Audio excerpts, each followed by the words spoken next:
Or beg your pardon, it is not Ja'Kias Cradle. It's number 9 for the Panthers. And coming up to make the play on this is Jordan Ford, the running back. And he'll break the 20-25, Ford 30, and to the 35 before he's stacked up.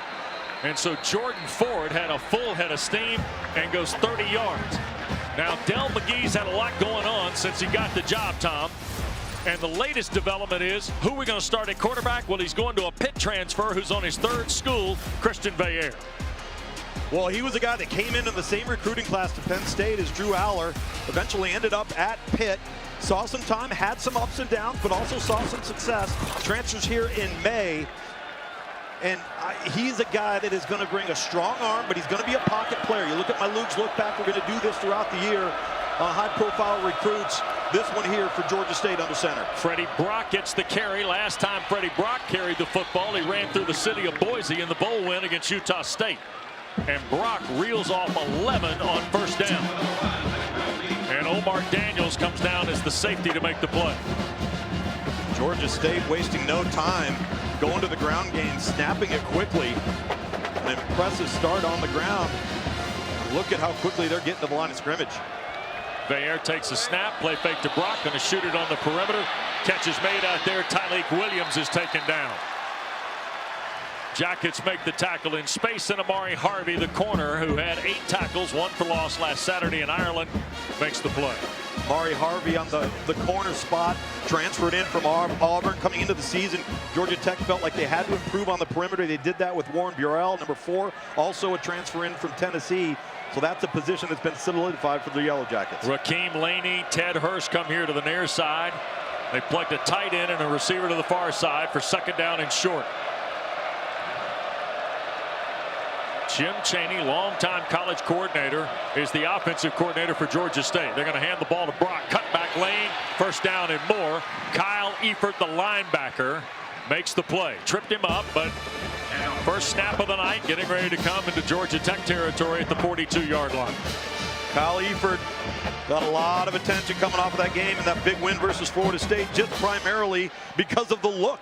I mean, is there anybody more linebackery in college football than Kyle Efert? And I'll tell you, he epitomizes what this defense is all about. Hustle, effort, discipline, and toughness. Panthers play fake. Here's Veillere going to slip it to the near side. It's dropped. Tyleik Williams, listed at 5'9", 5th-year senior from Pine Mountain, Georgia. Can't hang on to it. You know, there's a lot of question marks about this football team at Georgia State because everything's brand new, but the one thing we do know they have is offensive skill. Tyleik Williams does not usually let a play like this get out of his hands, but there is speed on the perimeter.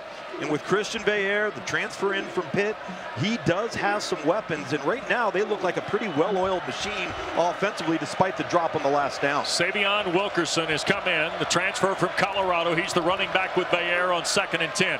Here's Wilkerson trying to get to the perimeter, steps away from Efert, 25-20, Wilkerson 15, 10, and tackled at the 1 is Savion Wilkerson.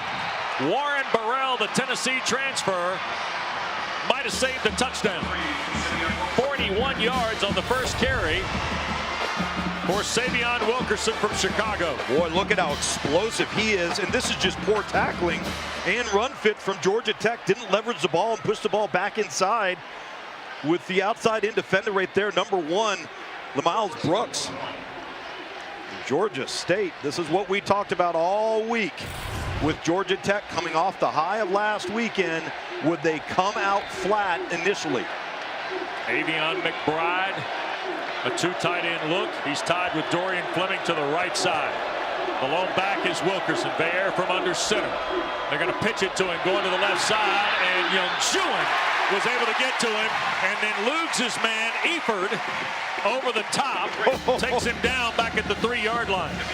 You know, the one thing that Kyle Efert wanted to work on was no matter how high of a motor he has, he said he was late on a couple of keys because he had his eyes in the wrong place last week. This time he clearly finds the run fit. He got 32 making the tackle at the point of attack and 44 finishing it off. And we talk about a motor now. That guy's running on 93 octane. Wilkerson stays with Veillere, who's back to the gun here. They're going to hand the ball inside. Wilkerson's chopped down. just outside the 1. Eford again. And now, 3rd and goal for Georgia State.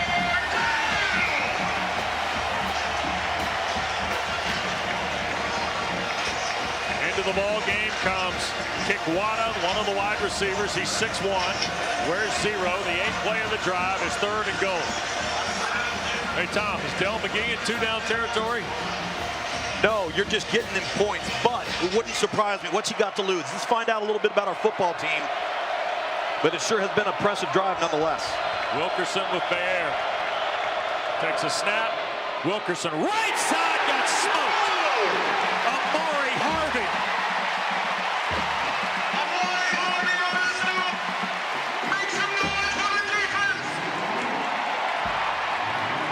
And Georgia State's going to go for this. They're going to go for it. It looked like he lost maybe a half a yard.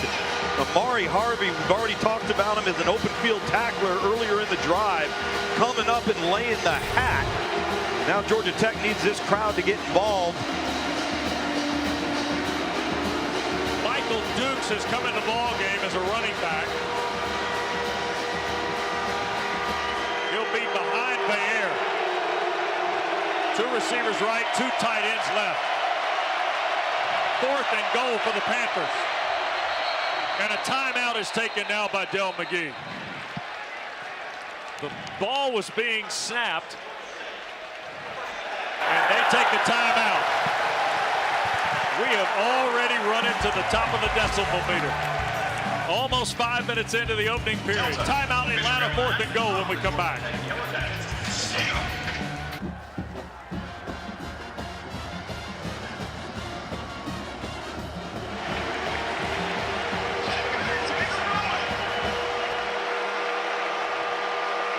Well, Georgia State 4th and goal out of the timeout for Del McGee. Freddie Brock is the running back. A tight end to the left is Dorian Fleming. And they've tucked a couple guys here to the right. Fleming in motion. Bayer, play fake, wants to throw. Now back to his left, throws, overshoots it, incomplete. LaMiles Brooks, the leader of the Shark Crew.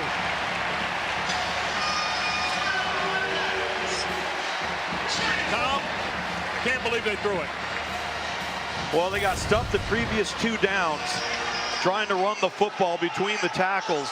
I really don't have a problem with this call. Try to do the drag off of the play action to the backside to the tight end. And the line of thinking here for Del McGee, the head coach at Georgia State, if we don't get this, Georgia Tech has to go 99 yards to score. And maybe we're going to give our defense a chance. We love field position. We want to play with a long field behind us. That's a bit of the logic right there for the Panthers. So Jamal Haynes and the Jackets come to the field. Haynes King, the quarterback. Jamal Haynes, the running back. Single receivers to either side. And now Haynes King with 18 on the play clock, and I mentioned that because he may have gotten an alert in his ear.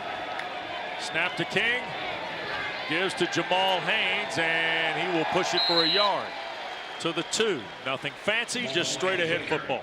Georgia State playing up tight against the line of scrimmage with their front 7. Single high safety, look like man-to-man, what we call man-free.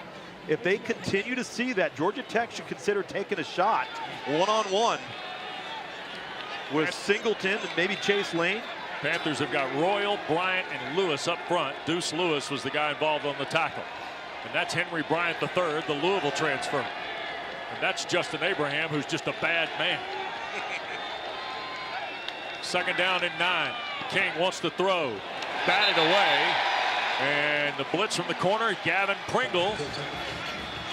Preseason all Sun Belt at the corner, and all of a sudden it's 3rd and 9. 3rd and 9, and again, I go back to that logic. Haynes King correct here, throwing into the teeth of the blitz.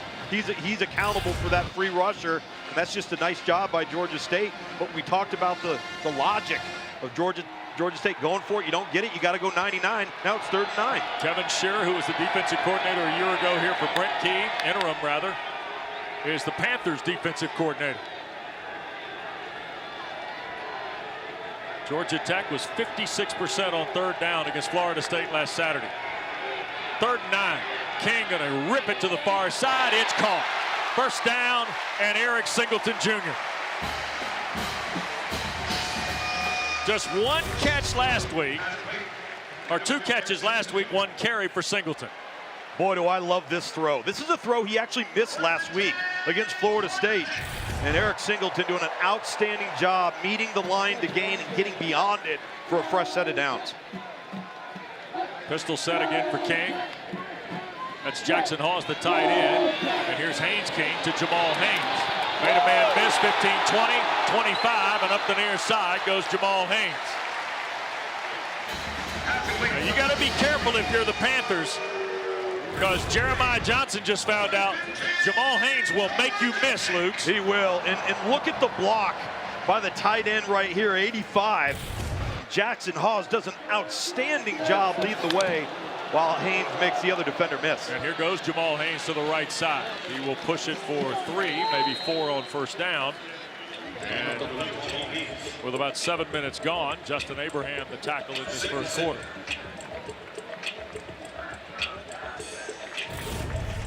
Tell you what, the way the Panthers ran the kick out and then down the field, this crowd was at a fever pitch pretty fast. See that motion going across the formation and then running back to the top of the field. Goes Haynes King across the 30, got stuck at the 31 by Xavier Robinson.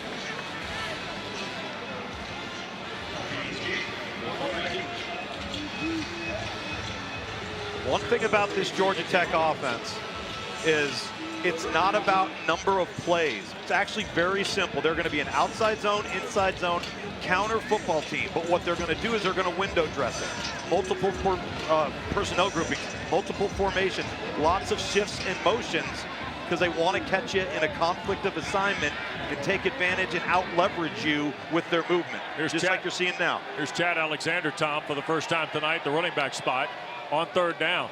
Haynes King flush, shoots it over there. It is caught, and falling down just shy of the first down is Avery Boyd, I believe. A receiver who's moved to kind of a tight end spot at 240 pounds. It's a heck of a catch by Boyd. It's a great catch. It's an even better job of getting the ball out of Haynes King's hand. Watch him get this ball out under duress, and a really good tackle on the perimeter right there by Talik Williams. Excuse me, number 7, Isaiah Guy. And now what do we have? Timeout? A review, I believe. Might be reviewing the spot. Correct.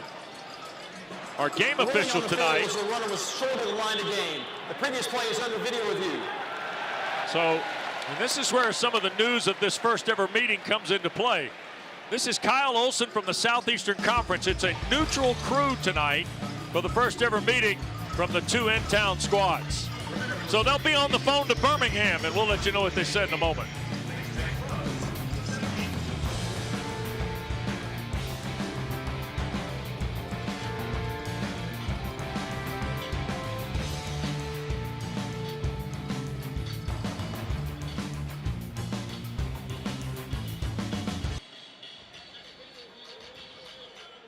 Line to gain stands. It's 4th down.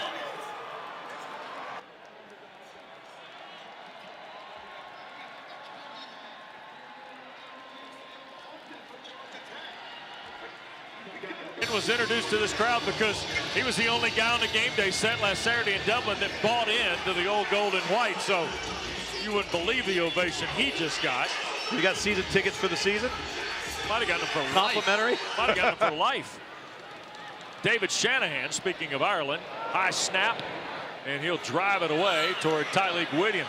It'll be a bouncer that's fielded at the 20, and then he got taken down. Straight up tackle. Jackets handled it beautifully down there. And that was Warren Burrell on coverage of a 45-yard punt.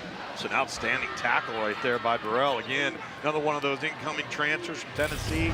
Solidified the corner position for Georgia Tech on defense. Now, let's see if Tech settles down. If you recall last week, that opening drive on defense for Tech was fast and furious. Gave up a touchdown. It was like a hot knife slicing through butter. Now got the stop on the goal line down there on the first drive. Let's see if they settle in here for their second stanza. Freddie Brock, the main transfer, and right into the stack, and the Jackets push him back. Dana, you got some more on how a WWE champion ended up on the field? Well, I can tell you this, Wes. Sheamus is pretty popular down here. He's taking selfies, shaking hands, and he told me his first college live game day event outside of last week when he was in Ireland. So he's a new football fan, but he's real high on these Yellow Jackets. He may not be able to leave the stadium. People want to talk to him. He's real popular down here. I can believe it. Georgia Tech's already got a pretty strong WWE fan base because Roman Reigns once lined up at the 3 technique here. Yep. There's a snap. Bayer wasn't ready. Loose change. And the Jackets say they have it. And they do. Wow. Tom Zeke Biggers comes up with the rock. Well, it was snapped and bounced off Bayer darn near right into his basket right there. And it looked like Bayer had made the initial call and then was going to step up to the line of scrimmage and check something at the line. He stuck his hands out to make sure we settled down. Usually you get an easy call so you don't get anybody to jump, and certainly false snap. Not the case there. And great field position now for Georgia Tech. This might be the spot where you look for number 2, Eric Singleton, and try and take a shot right off the bat. So the exchange center to quarterback cost the Panthers. There's Singleton in the orbit. Here's Jamal Haynes trying to bounce right side, and a pretty good tackle from behind. Panthers cleaned that up nicely. Xavier Robinson, the linebacker, makes the play after a gain of right at 4 to the 16. Really nice job scraping out to the flat, not allowing that ball to bounce around him. West Georgia transfer.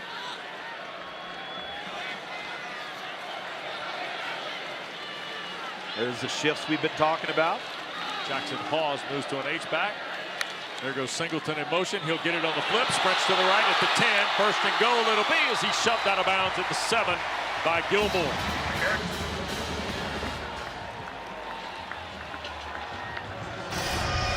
I want you to look at something here. This is what I'm talking about with that false step going the other direction. And all it takes is a false step, and then we're going to bounce the play to the outside with the jet sweep. But all of the backfield action is intended to get you out of position on defense. First and goal. This is Haynes King to the right side. He'll circle, flag thrown from behind. We'll see if the touchdown for Haynes King stands. Georgia State already litigating hold. Referee Olson. Holding, offense, number 86. 10-yard penalty, still first down. Ryland Godey grew up in Kennesaw, Georgia, came to Georgia Tech's program from Mississippi State. The penalty. You know, look at the 2 tight ends over here to the left of your screen, getting set. Godey's going to come up. And they call this back away from the play, which is really interesting because Godey is to the inside, locked up with a linebacker, really nowhere near that play. Here's Haynes King, thought about it and then tried to throw it, and it got batted away again toward Avery Boyd. Oh, another talented play. That was Kevin Swint, the Clemson transfer, I think, and Dorian Royal, who were both in the throw lane of Haynes King. Swint, number 9, as you mentioned, a Clemson transfer. He's the communicator on the defense, gets everybody lined up, makes all of the calls. So far, this has been a team that's been active. They've been disruptive. They've now batted 2 passes down from Haynes King. And if it wasn't for the offensive fumble that's caused field position, they've been playing pretty tight. Oh, they shoot it inside. That's Malik Rutherford, and he'll sprint to the 11th before he's stopped. And that will make it 3rd and goal at the 11th. Henry Bryant, off of his inside front position, makes the stop. Am I wrong, or did they have 2 options that Haynes King there? Could have thrown it to Rutherford. He also had Jamal Haynes, right? Absolutely. It's triple option perimeter football, essentially, is what it is. It's just not based out of a flex bone or a wing bone or any of that nature, but Haynes King is always going to key a vulnerable defender that will tell him where to go with the football. Bunch look to the right, King to throw here. Back across the middle, that's Hawes diving to the 1. Did he get in? I think they're going to measure him short of the north end zone. Kevin Swint got just enough of Jackson Hawes. So watch this right here. He's going to pass set. He's going to settle back here, and then he's going to come right in there. And it's a delayed set coming underneath, so they've got trips to the left. And let's let it run. See it delay there. Get Swint to back off him a little bit. Nice little design, a little wrinkle there in the red zone. So here is 4th and goal for the Jackets. That's Singleton in motion. They're going to hand the ball. Jamal Haynes into the end zone, and the Jackets grab the lead.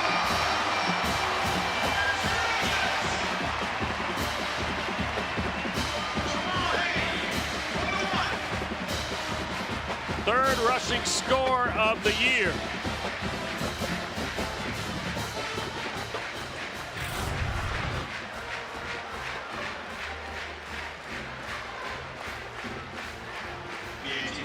That too is the read where Haynes King had the read defender kind of pinched down towards the line of scrimmage. He could have pulled it and thrown it out to the flat. So this offense is really difficult to defend. Aiden Burr knocks home the extra point. Well, the Jackets make the Panthers pay. An exchange between Alec Johnson and Christian Bayer went awry. Big Zeke Biggers fell on it and teed up the offense. And as they say, 6 plays later, Jamal Haynes. Then it comes down offensively to your red zone efficiency. Georgia Tech proved they've got that here tonight so far. Taking care of field position. End over end kick. There'll be no return for Ford. And Dana Boyle with more on the Jackets, number 11. Yeah, how cool is this, Wes and Tom? Jamal Haynes' mom, Annette Johnson, is his inspiration on the field. Jamal grew up watching his mom play running a semi-pro tackle team, and she's the one who really taught him the position, and as any loving mother would do, she doesn't shy away from giving her son some advice, always stressing ball security. I think it worked out pretty well for him on that last play. Dude, I want to tell you, what an enjoyable young man to be with, too. Always has a smile on his face. Got a lot to be proud of, Annette, with that young man. Here's the first down give to Brock, and he's taken down. And that is Tronelius Tatum, who wears 0, by the way. He's a good-looking athlete. Yep, 6'2", 225 pounds. Kind of looks like what a linebacker wants to look like if you went down in a lab and tried to make one. And this Georgia Tech defense, again, based on effort, toughness, and discipline. Don't beat yourself, run to the football, and good things are going to happen. 2-back set for Bayer. They're going to check out a receiver to the left. Here's Bayer going to try and get it on the perimeter, and does. And on the outside, it's a speedy play by Riles. DJ Riles is a 5'11" sophomore from Columbus, Georgia. Helps them close to a first down. Get the ball out of your hands quickly. Get it to your best skill players. Make things happen on the perimeter. This is a space game. It's why coaching defense has become so difficult in major college football. Tackling in space and running to the football and not missing. So 3rd down and the full 2. Bayer, the lone setback with a quick throw on the perimeter, and that is Tyleek Williams, and he won't get there because Rodney Shelley closed pretty quick, Tom. Boy, did he ever. And that's film study right there. Because the moment he saw what they were doing in the formation in which they were doing it, these coaches went back. They watched Jim Chaney's offenses in Georgia and at Tennessee, going all the way back to Purdue. He was also here at Georgia Tech in 2022. And that step Shelley took to the football, there was no guessing right there. Shelley deep. And the punt is away, and this is James Allen's first punt for the Panthers. And Shelley gets back to the 33. Boy, he took a heck of a shot there from Justin Abraham on punt cover for the Panthers. 41-yard punt. Don't forget, busy Labor Day weekend. We got you covered on Labor Day night. We're going to go to the Command Center at 7:30 for Florida State hosting Boston College. That'll cap week 1. You'll get the game with 4 different camera angles, real-time player and team stats. And believe it or not, this view is also going to be available on the ESPN app. Kick from the Doak at 7:30. Bill O'Brien's debut with the Eagles of BC. And you can bet Mike Norvell and his staff are chomping at the bit to get their football team back on the field, get that bad taste out of their mouth. But now they've got to defend another really dynamic quarterback in Boston College and Tommy Castellanos. Boy, O'Brien couldn't say enough about Castellanos, right? And the job he had done since O'Brien took the job, when Jeff Hafley went to Green Bay. Here's referee Olson with some news for us, I believe. Potentially. Having a little powwow there with Del McGee. Got a thumbs up. Well, that's all we got. So I'm not sure what the situation is. We'll let you know when we know. I don't know if Del knows.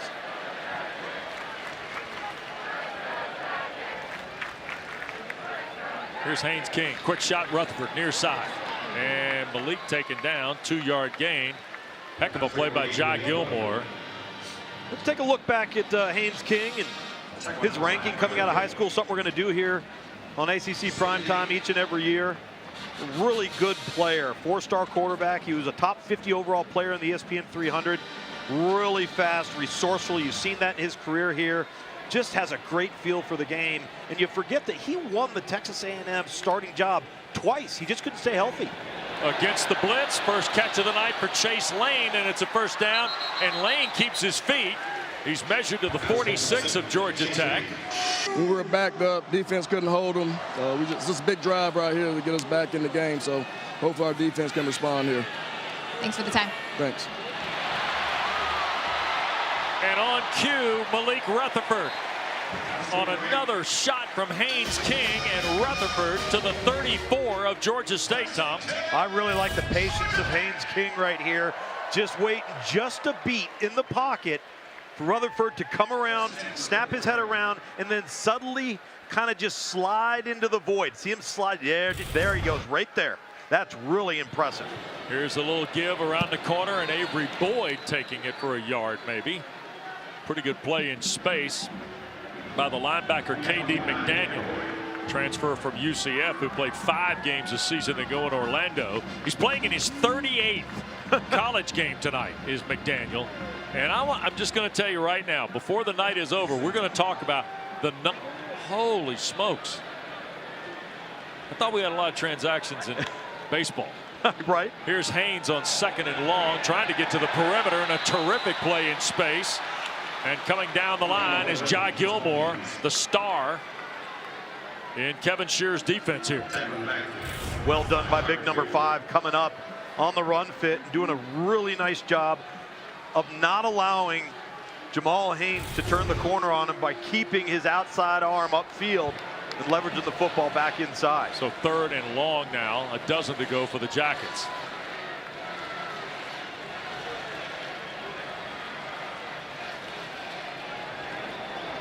Haynes King with 12 on the play clock. Deep drop, shoots it to Jamal Haynes. Blue shirts there, and they make a heck of a play. Ball came loose, but it was ruled down back at the 42. It'll be a loss of about 6 more. Georgia State's east-west pursuit, Tom's been pretty good most of this first half. It's been really good, and I felt like Georgia State had a beat on what Georgia Tech was going to do. Watch these 2 guys. The moment the ball is snapped on the edge, turn and run. Middle linebacker follows as well. And that's just an excellent job defensively of recognizing what you're seeing. Gavin Pringle, number 3, the corner, as well as Katie McDaniel, who we just discussed on the previous play.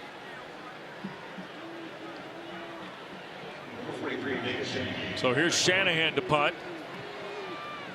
What a moment for David Shanahan to be able to punt in Ireland last week. And he's trying to flip one over here toward Kadarius Thompson, who makes a fair catch of it just outside the 10-yard line. That's going to take us to a break. 7-0 Georgia Tech leading Georgia State. First ever meeting between the two schools.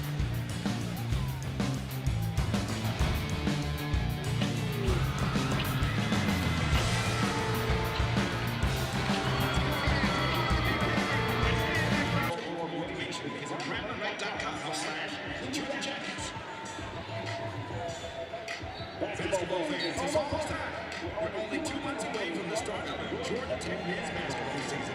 Join head coach Dave Stoudemire in the second season at the helm this year.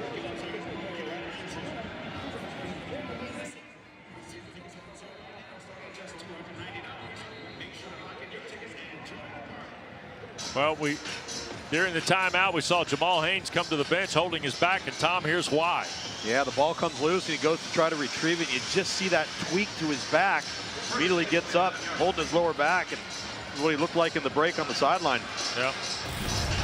So while Mark Smith, the head athletics trainer for football at Georgia Tech, keeps an eye on Jamal Haynes, junior from Loganville will sit on the bench. And here's Veillere with Michael Dukes in the backfield, making a completion, throws across the 20. It'll be a first down at the 23, and that is Tyleik Williams. His 29th career game. Fifth-year senior. And now Dukes and Brock are in the game together. Or first and 10 at the 23 after the 12-yard throw.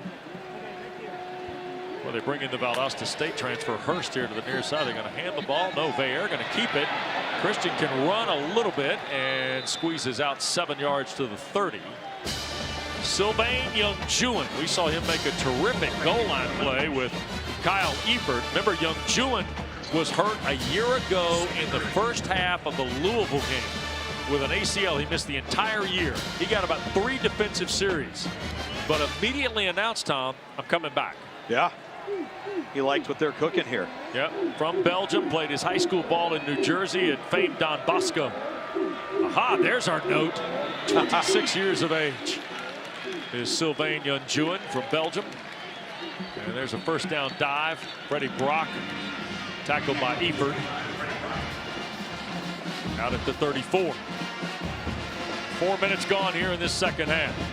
You know, that tight end at Miami, McCormick, he caught a touchdown today in their win versus Florida. He's what, going on his 9th year? He's tenured in college football. Yeah, that's the oldest player, I think, in the ACC, isn't it? I'll tell you what, I really like this plan from Georgia State offensive coordinator Jim Chaney. They haven't given Georgia Tech an opportunity to rush Veillere. He gets the ball out of his hand quickly. We've seen screen, we've seen some run, we've seen some option.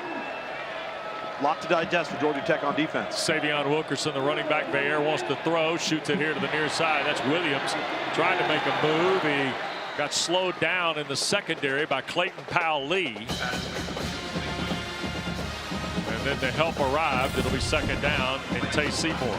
That's actually a superb job by Powell-Lee, because you look at Tyleik Williams, he's in one-on-one space. And if he makes him miss, he's off and running with number 7, Tay Seymour, trailing. We had a lot going on in the first possession, right? Then in the third possession after the fumble, we had Georgia Tech convert the touchdown. And since then, it's kind of got docile. Yeah. Here's Veillere throwing to the perimeter. And Dorian Fleming the catch, and he spins for the first down and across midfield. Terrific catch and spin by Fleming. It looked like Warren Burrell made the tackle here, but watch the first man miss. I think that's Rodney Shelley, number 6, and I'll tell you, that's the difference between that previous play. We got a penalty here and that play right there. If you make the tackle, it's a 1-yard loss. Here's referee Kyle Olson. Start. Offense. Not all 11 players were set in 1 second prior to the snap. 5-yard penalty. Still first down. Tom, they can only go so fast as they're trying to install this, right? Right. And you know, everybody has the ability to go fast. It's hard to go fast and execute consistently, right? And you got a bunch of new players, new faces. You got a late coaching staff come in, put everything together in a short period of time. To be honest, so we didn't know much of what we were going to see coming in tonight, but they've been a fairly well-oiled unit to this point. Kikwada and Williams to the far side. Michael Dukes is the running back. Here's Bayer, quick throw to the left side. That is caught, and that's Cradle. It'll be a pickup of almost 8 full to the Georgia Tech 40 now. Under 9 to go in the first half. Well, they aren't complex at Georgia State right now in the passing game. It is quick screen, bubble screen, hitches, and slants. Ja'Kias Cradle there, and that is a handoff, and Tyleek Williams trying to turn the corner, and he got nothing. Lost 1 back to the 41. That time Rodney Shelley redeems himself with a nice tackle in the flat on Williams. But there is one thing that Georgia State is going to do today, and that is going to be to protect the quarterback with the quick passing game. Boy, he's getting it out of his hands. He is, and he's got a strong arm, so he can put the ball anywhere on the field. So here's 3rd down now. Cradle to the right. Ford has come in. He's the running back with Bayer.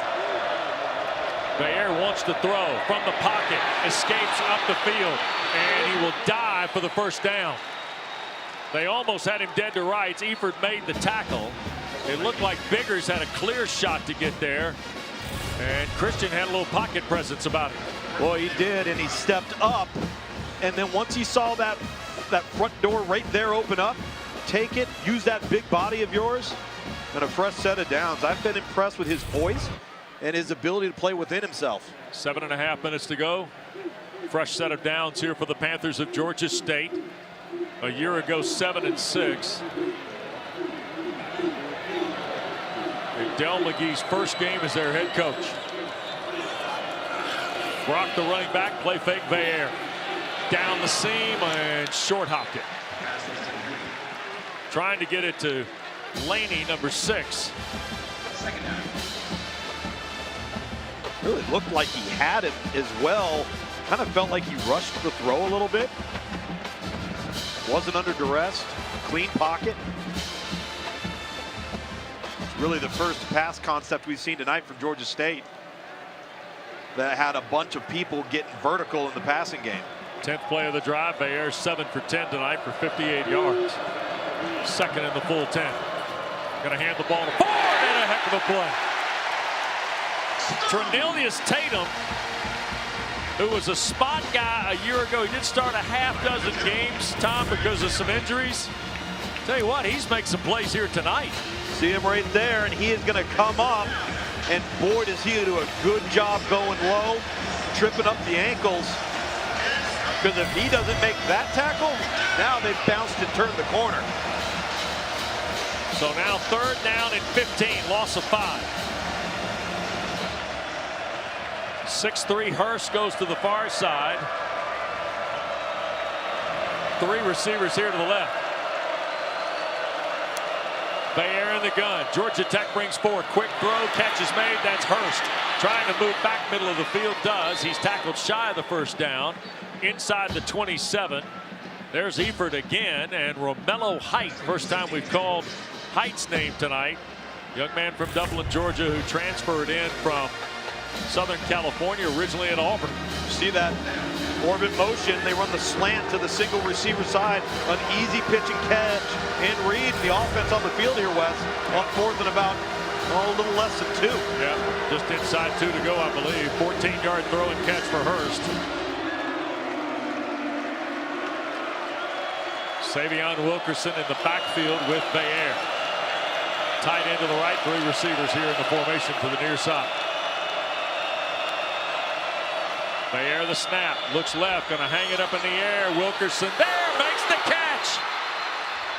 Or beg your pardon, it is Tyleek Williams hauling it in inside the 5 at the 3. Sensational throw here by Christian Bayer.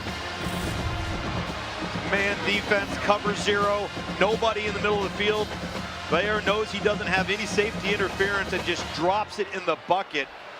Tyleek Williams has been the go-to guy here in the first half for this offense, not just in the passing game, but out of the backfield as well. Freddie Brock comes in the game. Here's another 1st and goal for these Panthers. 5.5 to play. Ball at the 3. Bayer to throw. Shoots it to the left side and broken up. Rodney Shelley got a hand in the throwing lane on another pass for Tyleek Williams. I think if Bayer could have that one back, he would have tried to back shoulder Williams, with the coverage being what it was and the Georgia Tech defenders back to the quarterback. See what they come up with here next. They've had a couple of successes with Bayer as a runner, which you don't typically see him as a runner, but when you force the defense to have to defend that, it can create some problems. 7 minutes on the drive. They're going to hand the ball inside. This is Brock, and he'll be stopped outside the 1. It's third down. Check advance. It's third down. Jordan Van Den made the tackle. South African, who played 28 games in 3 years at Penn State, but is now here in Atlanta. Terrific frame on Van Den, by the way, 6'3", 305, playing the point. Williams comes here to the near side. Kikwata with him. Cradle to the right. They're going to hand the ball. Savion Williams inside. He got knocked back.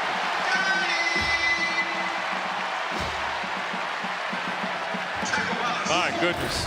A little bit surprised by that, because this hasn't been their run of choice in the open field, because quite honestly they probably feel like they can't own the line of scrimmage, and then when you run out of real estate and you've just got 1 or 2 to go, all Georgia Tech's doing is crowding the line of scrimmage.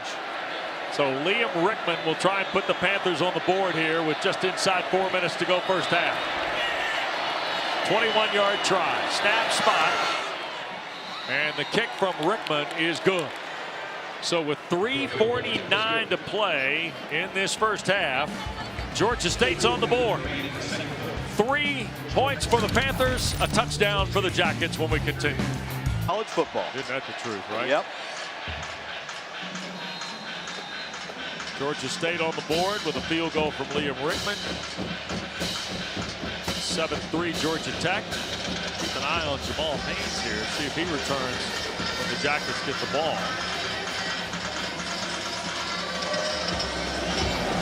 And kick through the back of the end zone. There'll be no return here, and let's check in with Dana.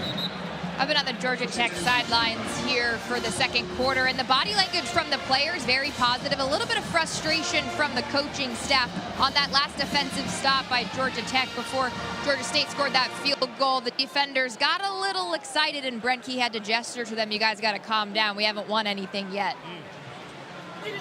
Ever mindful focus of Brent Key, 46-year-old native Clay, Alabama. Operating in his 23rd game as the head coach with a 12-10 mark. Folks really excited about where this second full season might go. Jamal Haynes in the ball game at the running back spot. He'll get the carry here. Look at this. Haynes sneaks for 5. Let's call it 6 to the 31. The fact, Tom, Brent Key played here, went to school here, coached here as an assistant at GA, and then worked for George O'Leary and worked for Nick Saban. He's lucky he's alive. Second down and close to another first down carry. Oh, man. Wilson makes the tackle of Jamal Haynes that time. Listen, I think this entire week was a test for his football team. How mature are you to block out last week and focus on each next play, each next hour, each next meeting, each next practice? Because if you walk around campus and you start listening to the clutter and everybody's patting you on the back, you can fall victim to it. And I think he needs to see his football team really pick up their play. There goes Haynes straight into the stack, and he slipped through a crack in the wall out to the 40. That's how good Jamal Haynes can be. Lewis picks him up, the defensive tackle on the stop. You're right. That is how good Jamal Haynes is, because Haynes King actually should have pulled this football and threw it out to the flat to the H-back right there. He might still be running. 1st and 10. Chad Alexander's coming in to spell Jamal Haynes. That's Chase Lane in motion. They're going to hand to Alexander. He'll turn the corner at the left side now. Chad Alexander would like a word with some folks here because the young man from Archer High School in Lawrenceville, Georgia, is a walk-on who replaced Trey Cooley last Saturday in Dublin after Cooley got injured on the very first kick return Georgia Tech had. And Chad Alexander went to work like he'd been here the whole time. Boy, did he ever. An impressive young man. And he's going to do it again. And we got a bunch of Hankies coming on the field now. Yep, flags thrown. That'll get us to the 2-minute timeout. It's going to be a hold, I believe, on Georgia Tech. I believe. Kyle Olson sorting it out here. Flags are at midfield. It was a second down play. Holding. Offense. Number 85. There you go. 10-yard Jackson penalty from the Hawes, spot of the foul. the tight end. Still second down. That'll get us to the 2-minute timeout. timeout. 1:53 to go. 7-3 Jackets here in Atlanta on ACC Network.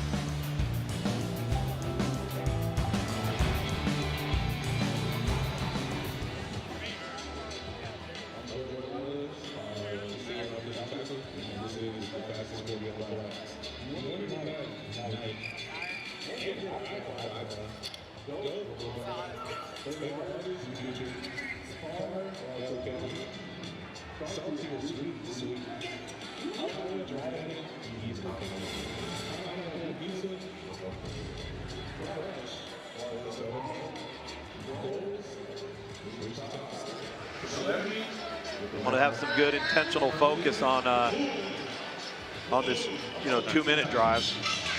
Hey, Luke's, can you hear me? Luke's. Virginia is still delayed.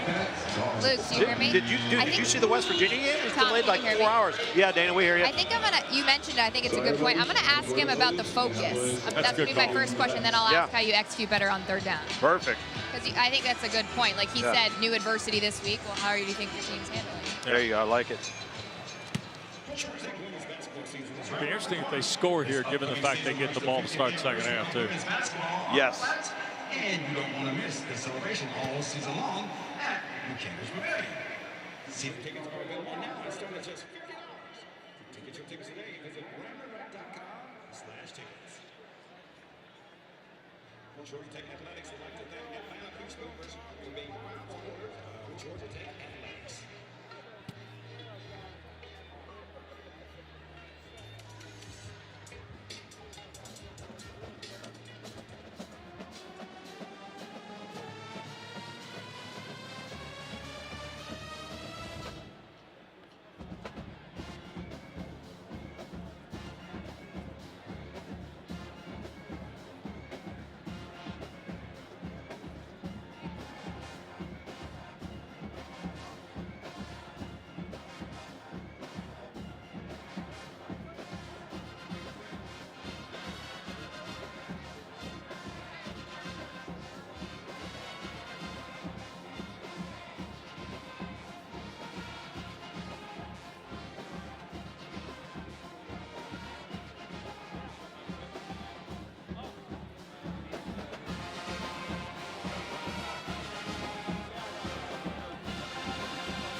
All right, Taylor. Thanks. EMAC pronouncing the U back. Oh, one game. 41-17, by the way. Back with Tom and Dana, Wes in Midtown, and Bobby Dodd tonight looking on. First ever meeting with the Jackets and Panthers. Here's Haynes King. Kept it that time, Blues. Flag down again. Here's King, 35-30. 20, another flag. 10-5, touchdown. And how many flags are they going to throw? This SEC crew emptied out their pockets, 4 of them. Other 3 guys might just do it because. 60-yard run for Haynes King in what would be a touchdown if it stands. Be the 3rd penalty of the night against Georgia Tech. Remember a week ago against Florida State, no penalties on offense, no turnovers, which is extremely rare. Already 3 tonight, so it just goes to that focus we talked about and the discipline that you got to have week in and week out. This is a long discussion for 4 flags. Referee Olson. There is no foul for a holding at the offensive line. However, there's a hold during the run. Holding, offense, number 1. 10-yard penalty from the spot of the foul. The result of the play is still a first down. All right, so where was the hold? And it's at the 42 in plus territory against Leo Blackburn.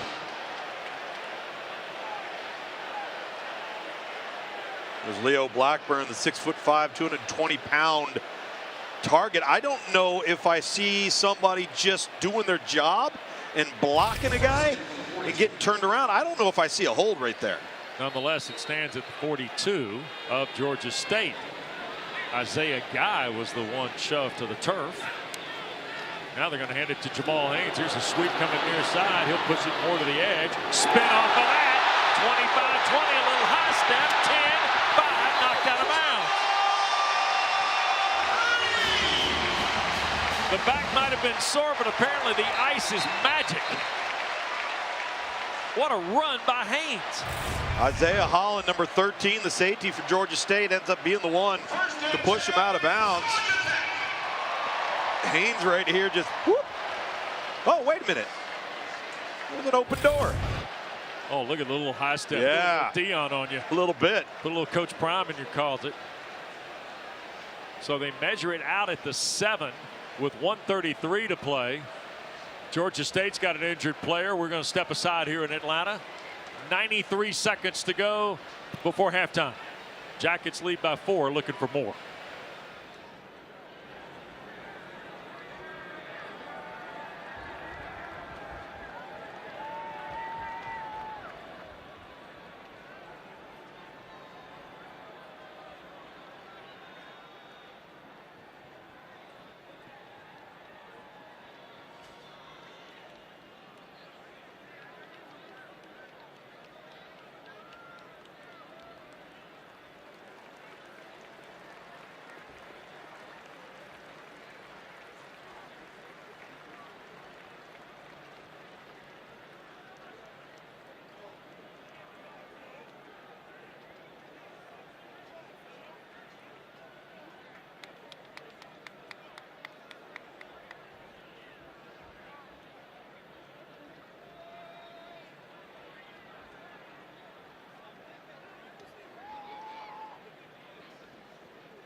This is the ACC. Your greatness isn't just a goal. It's on the biggest issue. Where new coaches and preeminent players constantly strive to redefine what's possible. Here, greatness knows no limits. Here, achievements move louder than words. And legacies are remembered. This is the ACC. Accomplished greatness.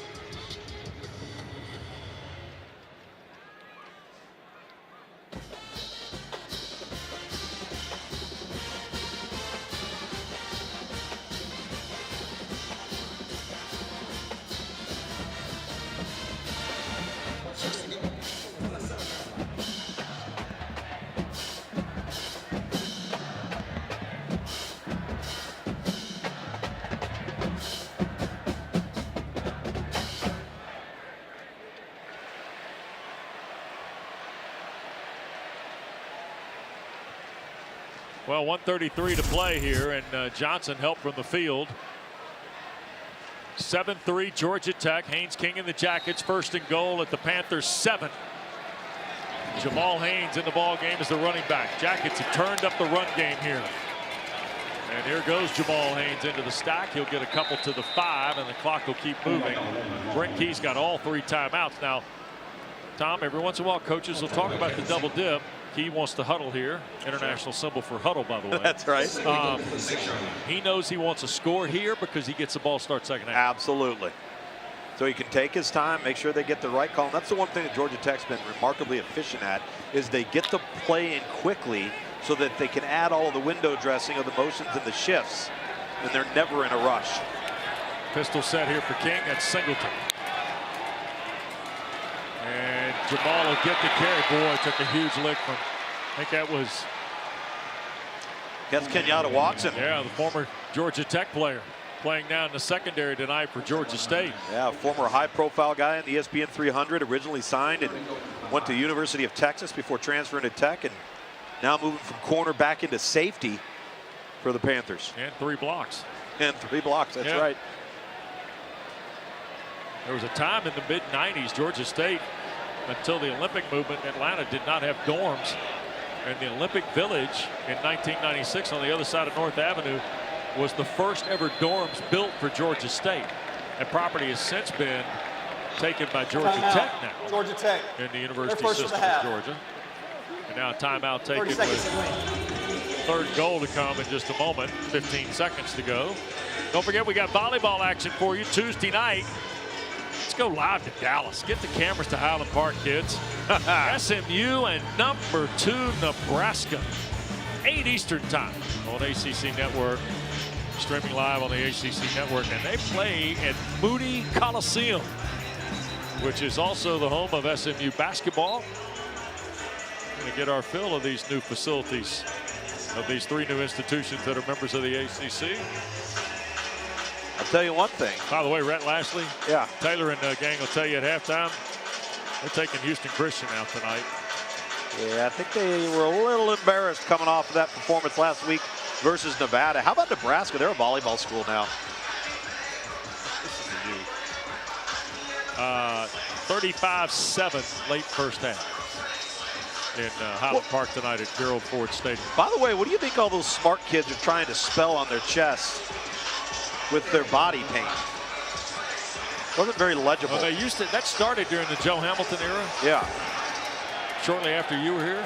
Yeah. And changes every game, so I haven't read it tonight. Might be whiting.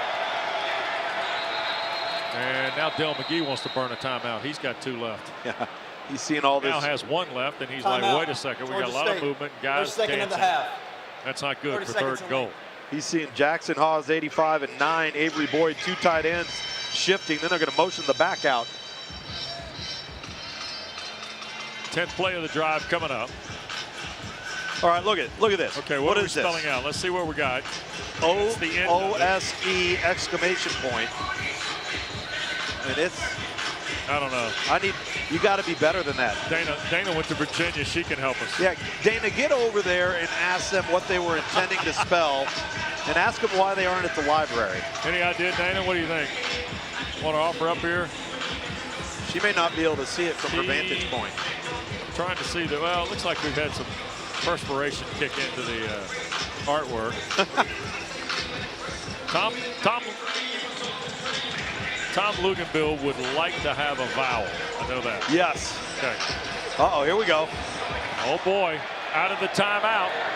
Little formation hijinks. Here's Haynes King to the right, going to slip it inside. And cutting back is Rutherford. He's knocked down, and a Brent Key timeout with 9 seconds left on 4th and goal. Justin Abraham kind of stayed with the music, if you will. Well, I'll tell you one thing. Kevin Shearer, the defensive coordinator, Their 2nd of the half. who was here a year ago 40 at seconds Georgia to Tech, he has these Panthers on defense playing fast and furious. Sure does. Because they called a timeout. It looks like it's going to be some form of the swinging gate. Watch the blue jerseys. They're telling them to get out to the top of the screen, but watch them run to the football here. Boy, did a great job. Wow. Covering the flank, didn't they? Yes, they did, because initially they were outmanned, and I think if he makes a run to the pylon, he narrowly gets in and can at least dive in. You're coaching that play again. You want Rutherford to keep running toward the corner, absolutely. right? Make it up. Make it a foot race. Yeah. You had the perimeter blocked, and it's one thing Georgia Tech's wide receivers, going back to last week, did a really good job of, is blocking on the perimeter. But you are not going to outrun these jerseys. Look, if he just keeps going, he's got an opportunity to win to the pylon. Little surprised by the cutback there, but again, credit Georgia State for being ready and running to the football despite being out of position. Chad Alexander's coming to game. 4th and goal for Haynes King. Well, I think you're right, Wes. He wants a touchdown here, knowing he's getting the ball. Yep. Not Chase Lane, Malik Rutherford, Alexander to the left. Singleton in motion. Snap to him. Haynes King's going to keep it. He'll follow the blockers, and he will drive it to the end zone. And it's a touchdown for Georgia Tech. Haynes King goes into the end zone for the rushing touchdown. Love this play call. What do they do when they need it? They go to their go-to runner, dangerous runner. We talked about this offense. It's counter, it's outside zone. That time it was H guard counter with the H-back and the offset guard. The ball carrier, Haynes King, doing a really good job pushing the pile on his own for the touchdown. Huge 4th down conversion, getting the ball coming out of the locker room in the 3rd quarter. 11 plays, 75 yards, 340. Here's the time of the drive, and with this SEC crew looking on, it's of note they're confirming the score in Birmingham at the command center. The touchdown was called on the field. And now everything good. And here's Aiden Burr, the hero from Dublin, who is from Keendale, Texas, to try and add the point. And he does. 14-3 the score. Georgia Tech, Tom, in their prior 3 drives had 8 yards of rushing. Okay, and in this 4th drive that produced the touchdown, they had 91 yards. Want to know the difference? 3rd down conversions. Sustaining drives, advancing the football, having more opportunities to do what they want to do, and that's run the football. By the way, there have been 7 snaps inside the 5-yard line by Georgia State tonight. 3 points. Great. Or no points. They ended up with a field goal on the 8th snap. Correct. And Haynes King, last Saturday's numbers, and here's tonight. See, the thing about Haynes King, and don't look for the numbers to be flashy. Focus on efficiency and decision making. Because, Wes, you and I were here during training camp, first week of training camp. Yeah. And we walked away, and I said to you, if Haynes King is in single-digit turnovers this year, Georgia Tech's going to be really, really good. And guess what he hasn't done yet? Turn the ball over. Here's the kick, and there'll be no return here by Ford. Don't forget, we cap off our week 1 on ACC Network Labor Day night. Command Center presentation of BC and Florida State. Watch the game with 4 different camera angles and real-time player and team stats. It's also available for you on the ESPN app. Now, I'm guessing that follows the special Labor Day edition of You and Packer. It does. On ACC but PM. A reduced ACC PM, 2.5 hours because of that matchup. There you go. Diet Kyler Murray on the road in Tallahassee against Florida State. In case you don't know who that is, Tommy Castellanos. Yeah. There you go. 1 touch, and that'll end the first half. Dell McGee and Georgia State. And they kick it away. There'll be no return. Actually, it went out over the pylon before it reached the end zone. Christian Leary didn't even have a crack at it. So let's go downstairs. Dana Boyle. I spoke with head coach Dell McGee at halftime, and his message was simple to the group. It was maximize possessions on offense and make stops on defense. He said, keep it simple to the group. And I'm so impressed with his demeanor. Cool as a cucumber, never gets too high, never gets too low. I've been spending some time on the sidelines with him as a first-year head coach for Georgia State. He's pretty impressive, his demeanor. Tom, the other thing is, and Dana, we're going to tell this story in the second half, he's going to do this the right way. Yep. And he's doing the little things in the right way that oftentimes when guys get jobs in the circumstances he did, they don't do it the right way. No, they take shortcuts. Yep. And he has not done that. You mentioned his demeanor. He actually played corner. He was our starting corner for us on our 2001 XFL championship game and championship football team. And he was just like that as a player too. Calm, cool, quiet, just focused on the next play. Pistol set off the 35 following the out of bounds kick. And Jamal Haynes picks up about 3. And Tom, here's some first half numbers for you. Yeah, you know, relatively even across the board, except for the average yards per pass attempt, which is really a reflection of explosive plays. And Georgia State's done more through the air than Georgia Tech has. You see the average yards per rush, equal on rush attempts, third downs, just very, very average, which was something that they were really good at a week ago. And what do we got here? Procedure? Yep, sure do. So some of the things that Prior to the snap, false start. Offense, number 54. 5-yard penalty. Still second down. it's Jordan Williams, the right tackle, making his 42nd start. Brent Key's going to have a word with the side judge in front of the Yellow Jackets bench. Some of the smoother operative pieces that didn't get the Jackets a penalty last Saturday in Dublin have caught them here tonight at home. Yep, not quite as disciplined. Again, no penalties a week ago on offense. Didn't turn the ball over. Here is King. A little delay and now soft roll. He's going to shoot it across and a sliding catch. And that's Rutherford again. This is what we call the flood concept. You're going to flood all 3 layers of the field. Vertical, intermediate, and short. Here's the throw, and this is Chase Lane in front of the Tech bench, and he'll cut it loose. And he got shoved out by Abraham inside the 25. Or they may have measured him back at the 35. Nonetheless, second catch and run tonight for Lane out of Houston. Oh, and I love the up-tempo. You get the big catch, you get the first down, boom. You're on the line of scrimmage, you throw the quick screen, and you've got Georgia State on their heels defensively. Ooh, Justin Abraham into the white. Probably kind of tumbled as much as somebody shoved somebody, right?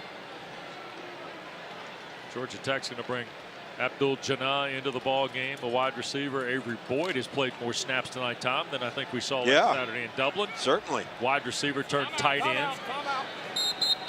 And what do we got now? Chris Winke's going to punch. Brent Key's punching timeouts. Not happy here. And this is kind of the, this is exactly what the coach yesterday first of the half.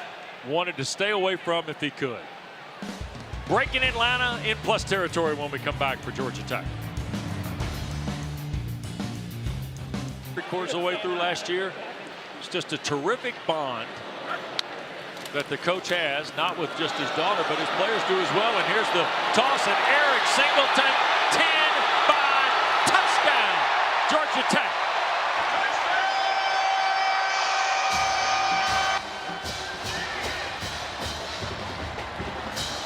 Avery Boyd might have been the guy that helped Singleton finish this, Lukes.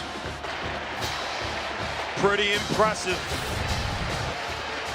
One of the most unselfish offensive weapons, and I love the detail of how they set this up. See H-back and Boyd turn around as the lead blocker, pulling 2 big boys up front, and Singleton doing the rest. You know, only had a week ago 1 catch. No complaining, no frowning, just doing his job, getting rewarded here tonight with the ball in his hands. 2 minutes into the second half, Georgia Tech's made it a 21-3 lead, and Eric Singleton scoring on the ground. And once Boyd clears the edge here, watch this. That's it. And hit the pylon with a football, because that means touchdown.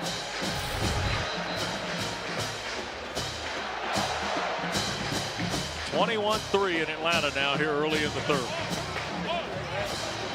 Well, it's a big opening statement going back to the end of the second quarter.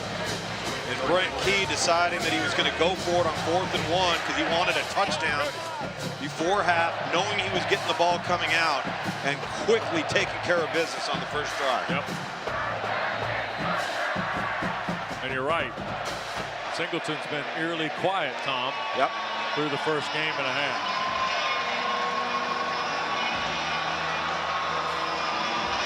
So the coach at work. His team trying to get to 2-0. Jordan Ford waits on the kick from Burr. He'll hang it high, and Ford, who ran the first one back out, he'll try to break the 20 and cannot. Gets trapped at the 18-yard line.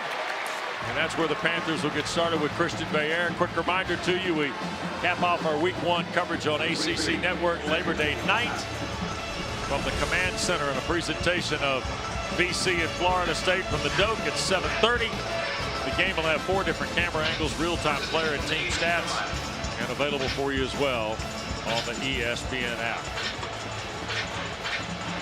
So Del McGee's team will start off the 18-yard line. Get a look at Eric Singleton from Douglasville, Georgia. And here's Bayer with split backs. That's Dukes in motion. They're going to hand the ball inside. Brock got tripped up. And that was LaMiles Brooks sliding through to get Freddie Brock to the ground. Freddie Brock last year in the famous Idaho Potato Bowl. I want to make sure I get that in. You got that right. 24 carries, 276 yards, and a touchdown. You know that coming into the game, Georgia State had about 2 or 3 running backs because their lead guy Carroll left the team at the end of the regular season. They had combined for about 6 carries. And Freddie Brock goes there and becomes the new Idaho Statesman. Here's Bayer, shoots it down the field, batted in the air, and boy, that almost got picked. Warren Burrell had a beat on it on a ball intended for Cradle. This isn't a poorly thrown ball. In fact, it's the correct read. He's on time. This is just fantastic coverage from Burrell on the perimeter. The Tennessee transfer runs the route for him to and through the target. Times it up perfectly. So now 3rd down. Panthers tonight 1 for 5.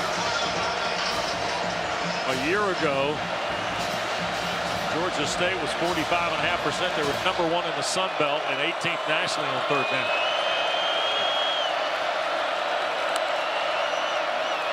Here's Bayer dropping back, shoots it underneath, catch is made, slung to the ground is Fleming, the tight end, by Seymour. Tay Seymour, who went to South Atlanta, played 9 ball games a year ago, had a tackle last week in Ireland, and that is 3 and out, Tom. Yeah, I think he's going to be a really good player. Just a true sophomore. A foundational guy for them to grow and develop. Really good open field tackle there to prevent the line to gain.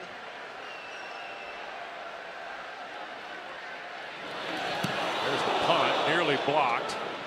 And Rodney Shelley to his right, going to cut it back at the 40, dances 45, and flipped over at the 48.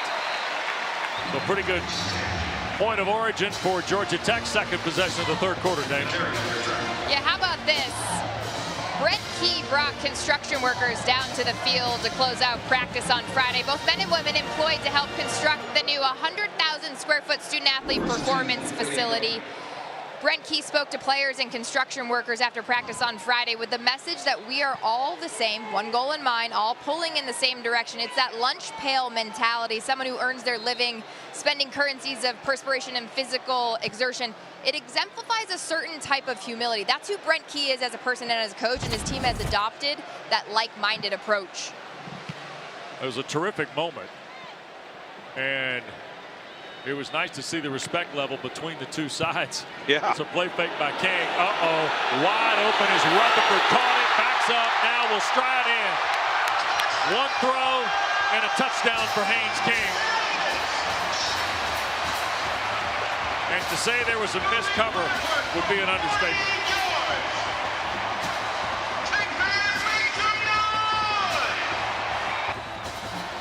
"52 yards to Malik Rutherford, Tom.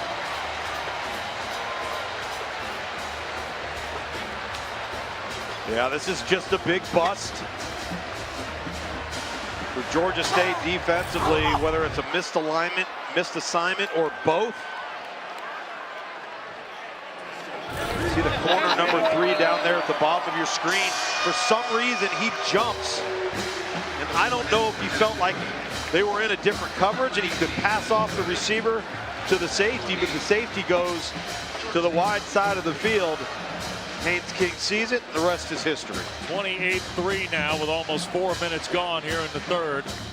And Georgia Tech has scored twice inside of 2 minutes, and Malik Rutherford has got 6 catches and a career-high 100 yards tonight. See that right there?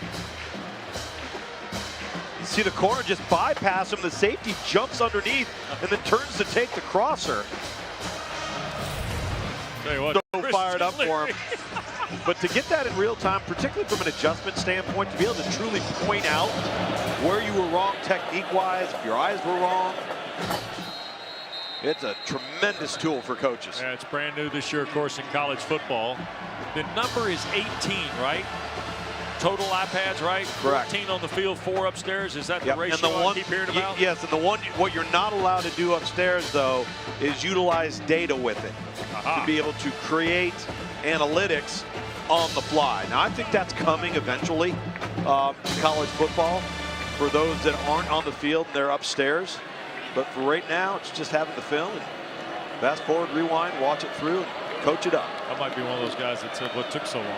Yeah. Here's Freddie Brock in the motion. They throw it here on the near side. And that's Petey Tucker's first catch. Junior from Hyattsville, Maryland. Transfer from Lackawanna Junior College in Pennsylvania. So second down will be the next snap. And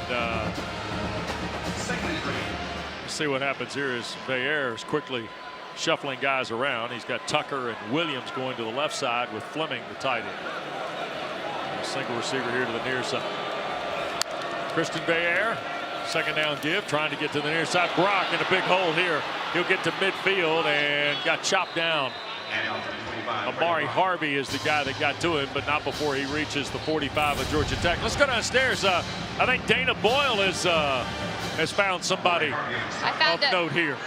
Sure did, Wes. I found a friendly face to college football. Seamus, I have to ask, what was your experience like in Dublin as part of College Game Day?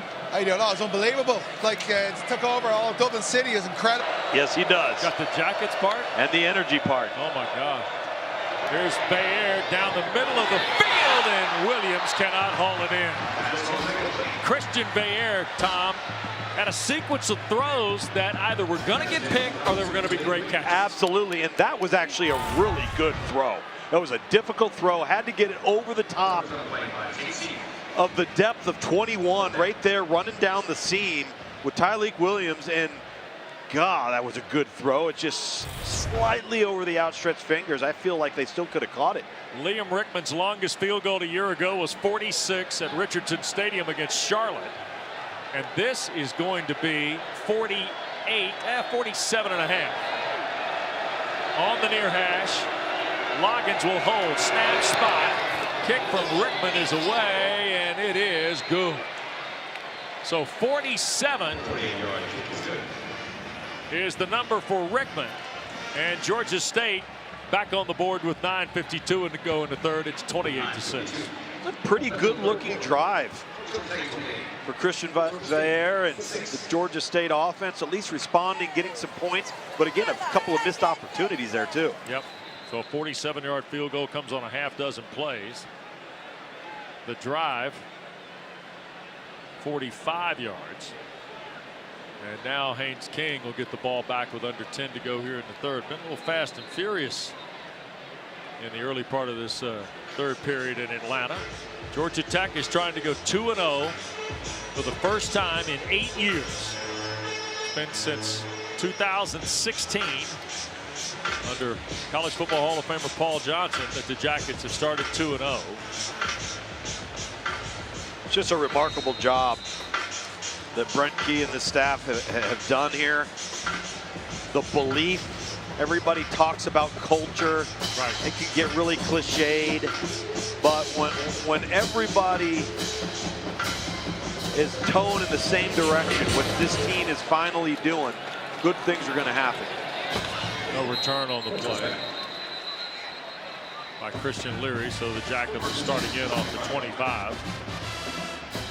Well, it's going to get, and I think the one thing we learned in prep this week and in our visit yesterday is that Brent Key sees this thing as a one-step operation. Last week was step one. This is step two. And as you say, everybody kind of says that, right? But you literally have to learn it. And this week's lesson, and I remember, I wrote this down yesterday when he said it. We set a standard last Saturday. We did not set an identity. Correct. Standards are emotional. They can go up, they can go down, but the identity requires consistency. Avery Boyd, a nice reach back catch. He'll fall forward for a couple of yards. That'll be a flag face mask on Justin Abraham. I think they're going to actually get him for a horse collar here on Abraham. Did he get the back? Yeah, he collar? got the really right at the back of the collar and the shoulder Personal pad. foul, horse collar tackle. Defense, number 48. 15 yards will be added to the end of the play. Automatic first down. They'll take it out to the 41. Yeah, you're going to see it probably better from this angle right here. That's a terrific catch of the football by Boyd right there, if our head referee doesn't get it away. And I think the other thing that was interesting for Brett Key this week is he told everybody on the team, I need you to pick one thing about your game that you have to improve this week. From Monday to Friday, pick one thing. Here's Haynes, and Abraham going to shove him out of bounds. Pickup of about 3.5, maybe 4. Yeah, we heard some of the guys like Tyler Santucci, the defensive coordinator, talked about Kyle Eifert. Now here's a guy you got to pick, what didn't go right, correct? Yeah. Kyle Eifert was, as you mentioned in the first half, it was about his eyes, right? Right, it was about his eyes and not being in the right place, or his eyes taking him somewhere he shouldn't have been and then having to recover. Near side throw, catch is made. How about Bailey Stockton getting his hands on the rock? Prince Avenue Christian product from Bogart, Georgia. Redshirt freshman, slipped around the corner for a first down. Once again, Christian Leary, number 0, number 1, Leo Blackburn. The perimeter blocking on behalf of these wide receivers. And no, that wasn't a block in the back. That player turned after the block was initiated. Their performance on the perimeter when they're not involved in the passing game has been utterly unselfish. Haynes trying to find a crease. Powers across for about 5 on the play. Let's take a look at these guys on the back right. You got him blocked. You pull off late when you see him get turned around. Christian Leary is there blocking at the point of attack. And the guy that's not blocked is the only remaining player that the receiver is responsible for either making miss or outrunning. Yep. So 8:20 to go. You see the Jackets kind of gearing down in terms of their tempo here in the third.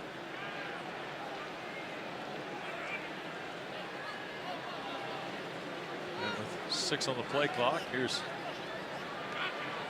Jamal Haynes coming out. Chad Alexander's checked in, and what do we got now? They were now finally by Georgia Tech with the play clock scrambling to 0. It's the only time I've seen them this year, and I know it's only week 1 here, Tech. week 2 for Georgia They're Tech. second in the half. Where I've seen them not be able to snap the football because they didn't get the play in quick enough a year ago. Yep. But I'll say this. That defensive football team for Clemson is pretty dang good. Yep. And you can't blame the defense for having to be on the field all day. You're eventually going to get worn out. I don't care how good you are. Sean Clark's team with Joey Aguilar at the wheel beat East Tennessee State today 38-10. There's King out of the timeout, and is that picked? It is. Trying to go across the field, Kenyatta Watson, the former Yellow Jacket, gets Georgia Tech's first miscue of the season. Yeah, this time they moved Kenyatta Watson out to the perimeter where he formerly was a corner before moving to the inside, and he just makes a great play here, breaking on the football. Georgia State with the ball.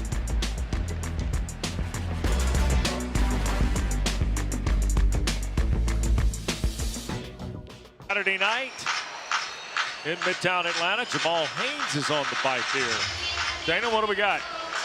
Yeah, during the quarter break, he was getting his right leg worked on with a Theragun just above the right knee. He appears to be in good spirits, and he's a tough dude, so you know it's going to take a lot to knock him out. But he appears to be cleared and ready to go back in. All right, long ball intended for Hurst, incomplete. Jackets had it pretty well covered. Zachary Toby, who started his college career at Illinois, Tom, is coming to ball game to play there. There's a look at the details of Jamal Haynes tonight. He's just been a workhorse like he always is in a variety of ways. I mentioned Zachary Toby, 23 tackles, 4 pass breakups last year as a true freshman for Illinois. There's a ball thrown. Is that caught? No, incomplete. They tried to dial Cradle. Oh, what good coverage there Georgia Tech had. That was Warren Burrell, who then gets up and slaps hands with one of the Georgia State coaches. It's third down. Cradle may have knocked the wind knocked down maybe. Warren Burrell has really played well at corner here tonight. He's been involved in quite a few pass breakups. Jackets haven't been able to get to Bay Air very much though, Tom. Nope. got the ball in his hand quickly, but there haven't been any explosive plays either. There's Height trying to get there. They'll sidearm the throw to Brock. He's got the first down. Eford the tackle at the 47 of Georgia State. Halfway through quarter 3. Had a lot of action going on here, but the clock is just reached the midway point of the third 15. Quick snap here. Flag on the play. And intercepted. 2 flags. Kyle Eford coming back here near side. Brock will tackle him at the 37 of Georgia State. We'll see if it stands. Hold the phone, as the man used to say.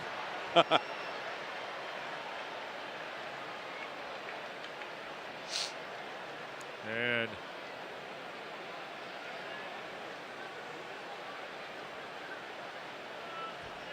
Del McGee wants to know, and so does Brent Key. Illegal substitution. Defense. That's what I thought. More than 11 players in the field at the time of the snap. It's a 5-yard penalty. Still first down. There was another flag thrown. I'm not sure if that was the same violation, but nonetheless, this is the one that is for the record. Well, it just drives you absolutely crazy as a football coach. He's running off the field there to the bottom of the screen, and not only is he hustling to get off, Georgia Tech isn't lined up. Yeah. So Bayer gets away with one, right? Jackets commit a penalty, give him another house call chance, and now they hand the ball inside, and boy, that is Savion Wilkerson, who got knocked back first by Miles Brooks, and then some other guys were in there too. Romello Height, I think.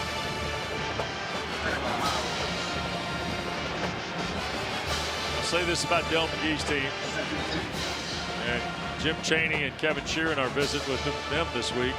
So, hey, we got to play to find out some things. Right. Well, they're finding out. I would say they've held up better in the offensive line than they maybe would have expected to. We've seen explosiveness from the backs. Talik Williams is a playmaker. There's the give inside, and thrown back that time is Wilkerson, and guess who throws him off? 44 in the white, and that's Kyle Eford. No, that's Kyle Efford. Oh no, here we go. We've legally changed we haven't legally the name. done anything. Yes, we did. I went into the office. I went into the office. I grabbed a marker out of the video operations room.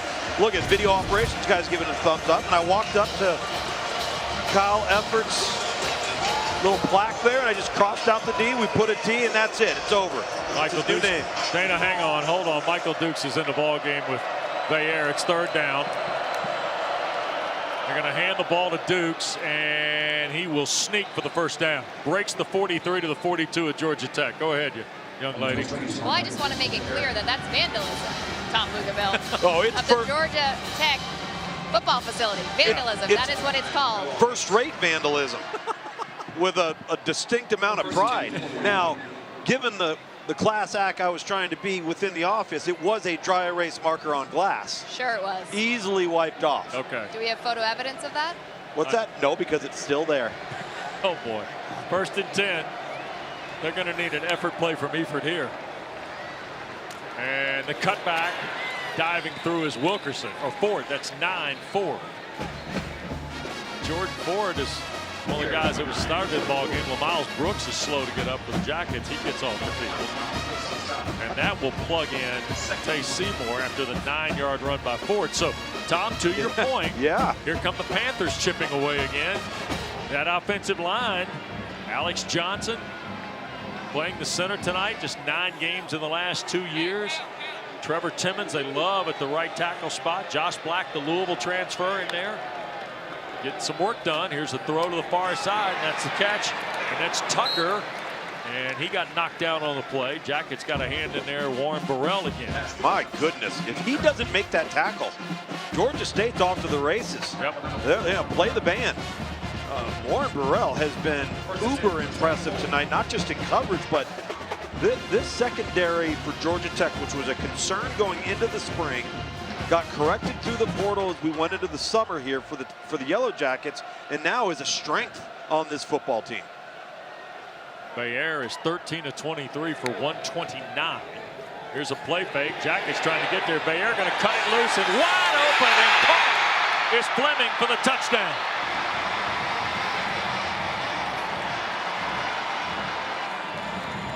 "24 yards, Christian Veillere to Dorian Fleming." Oh, the old tight end fall down. Get the tight end to the right side of your screen. He's going to act like he's blocking down, and everybody buys it. Number 82, Dorian Fleming. Jim Chaney, the offensive coordinator at Georgia State, with an outstanding play design. Looks like Georgia State's going for 2 here. Yep. 5 plays and the touchdown. First one of the night for the Panthers. The Go for Dos is brought to you by Dos Equis. Michael Dukes is coming to game. Trying to cut the deficit to 14. Veillere under duress.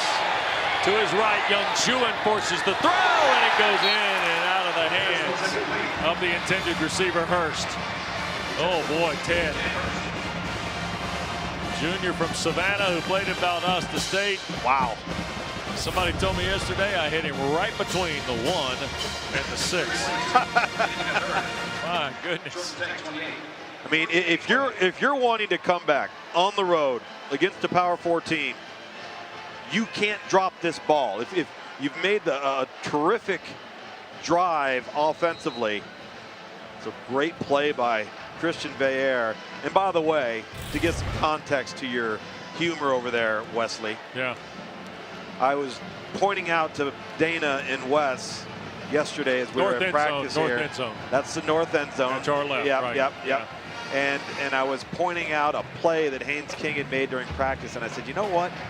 I threw an interception about right there to Derek Brooks at Florida State that hit him right between the 1 and the 0. Yeah. And Wes, you were way too happy to hear that. Yeah, I was. Because as I told you then, at least you threw it to a Hall of Famer. Oh, and you know what? Let me tell you something. I was accurate. Oh, yeah. You hit it between the 1 and the 0. There was only one other issue. He wasn't playing for you. He was on the other He team. was playing for Florida State. Kick through the end zone, Dana. They're going to get the ball at the 25 with the Jackets. But Del McGee's team, as we said earlier in this half, it's not just about on the field. He's done some really, really important things off the field to build this team. Totally, Wes. And you can really tell a lot about a coach and really as a person how they treat their players and people around them in situations of uncertainty. And I've got a great respect for Del McGee upon taking the job on February 23rd, just a week after Sean Elliott resigned. He met with the entire roster for 10-minute blocks. Took him 3 days, 7 a.m. to 7 p.m. And don't forget, he also was trying to hire a staff at the same time. And a goal for him was just mental health, transparency. Is everybody okay? Here's a give to Haynes, and Jamal will get a couple on first down. 2nd and 8 now. And the point here is look at this timeline. And Tom, we talked about Georgia Tech's Ireland trip. Yeah. The return there. The timeline Georgia State had on Del McGee. Sean Elliott went to practice on the 13th, stepped down 2 days later. Practice was suspended, and athletic director Charlie Cobb in 8 days got Del McGee to take the job. There is the catch by Singleton right at the first down stick. The drive continues for Georgia Tech on Pringle's tackle. Well, you know, on the surface and in the interim, it appears to be a terrific hire because, to your point earlier, he has not taken shortcuts. And he's put together a collection of athletes and players from a variety of different places that were prepared and ready to play here tonight and are still trying to work to get back into this football game. Give it to Haynes on the right side. Jamal just kind of burrows. Now a flag has been thrown from the far side in front of the Panther bench. Kevin Swint the tackle. And we'll see what referee Olson has found out here. Holding. Offense, number 54, 10-yard penalty, still first down. Second penalty on Jordan Williams time. Yep. Now, going back to Del McGee, I think the thing where he's got some distinct advantages is he intimately knows the state of Georgia from a recruiting perspective. Terrific relationships with the high school coaching community in the state. And with the transfer portal, of the types of players that are in the state that may choose to go somewhere else, you're going to have a great influx of kids looking to come home. Yeah. And really set you up well in the Sun Belt. Chad Alexander has come back into the lineup to spell Haynes after the penalty. It is 1st and long.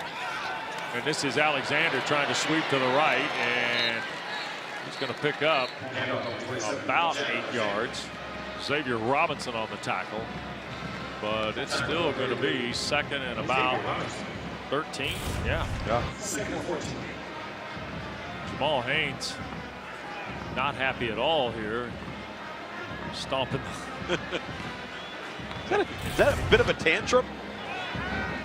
Would be what some might call it. Here's King from the pocket, crossing route, coming here near side Singleton. He'll turn the corner and get shoved out of bounds. And every stride he took, Tom, was trying to get to the 1st down mark, and he's a yard shy on a 12-yard throw. Boy, can Eric Singleton run. Well, he can run. And look at the patience there from Haynes King to work through the progression and just catch Singleton coming across on the drive route underneath. Play easy pitch and catch, let him do the rest. So 3rd down and about 1.5 yards here for Georgia Tech. Final 90 seconds of quarter number 3. Going to hand the ball to Alexander. He'll break through the 1st level. 1st down to midfield. Nicely done by Chad Alexander. Robinson to stop for Georgia State. I'll tell you what, Chad Alexander, depending on the return of Trey Cooley to the Georgia Tech lineup, Tom, this young man from Lawrenceville, Georgia, may prove to be quite a commodity in his sophomore season. Former walk-on. Still is a walk-on, I believe. That's yeah. right. Traveled as a true freshman a year ago. He's not going to be a walk-on for long. Nope. There's Alexander for a couple more. We were talking, Tom and I were, to Andy DeMetro, the radio voice at Georgia Tech at halftime, and uh-oh, that's not good. Alexander reaching up, grabbing the left shoulder, I think. And Chad Alexander is a kid who was thought to be going to West Point on an appointment. And he'll come out of the ball game, and Jamal Haynes comes back in. And Georgia Tech trainer Mark Smith quickly to Chad Alexander. They check on him. Here's the throw. Rutherford runs around the block. Malik Rutherford in the open field, brought down inside the 20. Jeremiah Johnson did save a touchdown for Georgia State.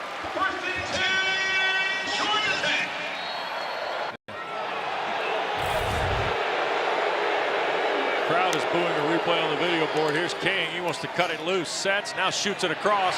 This is Boyd at the 10. Avery with a full head of steam. Did he hit the pylon? He did. Touchdown, Georgia Tech.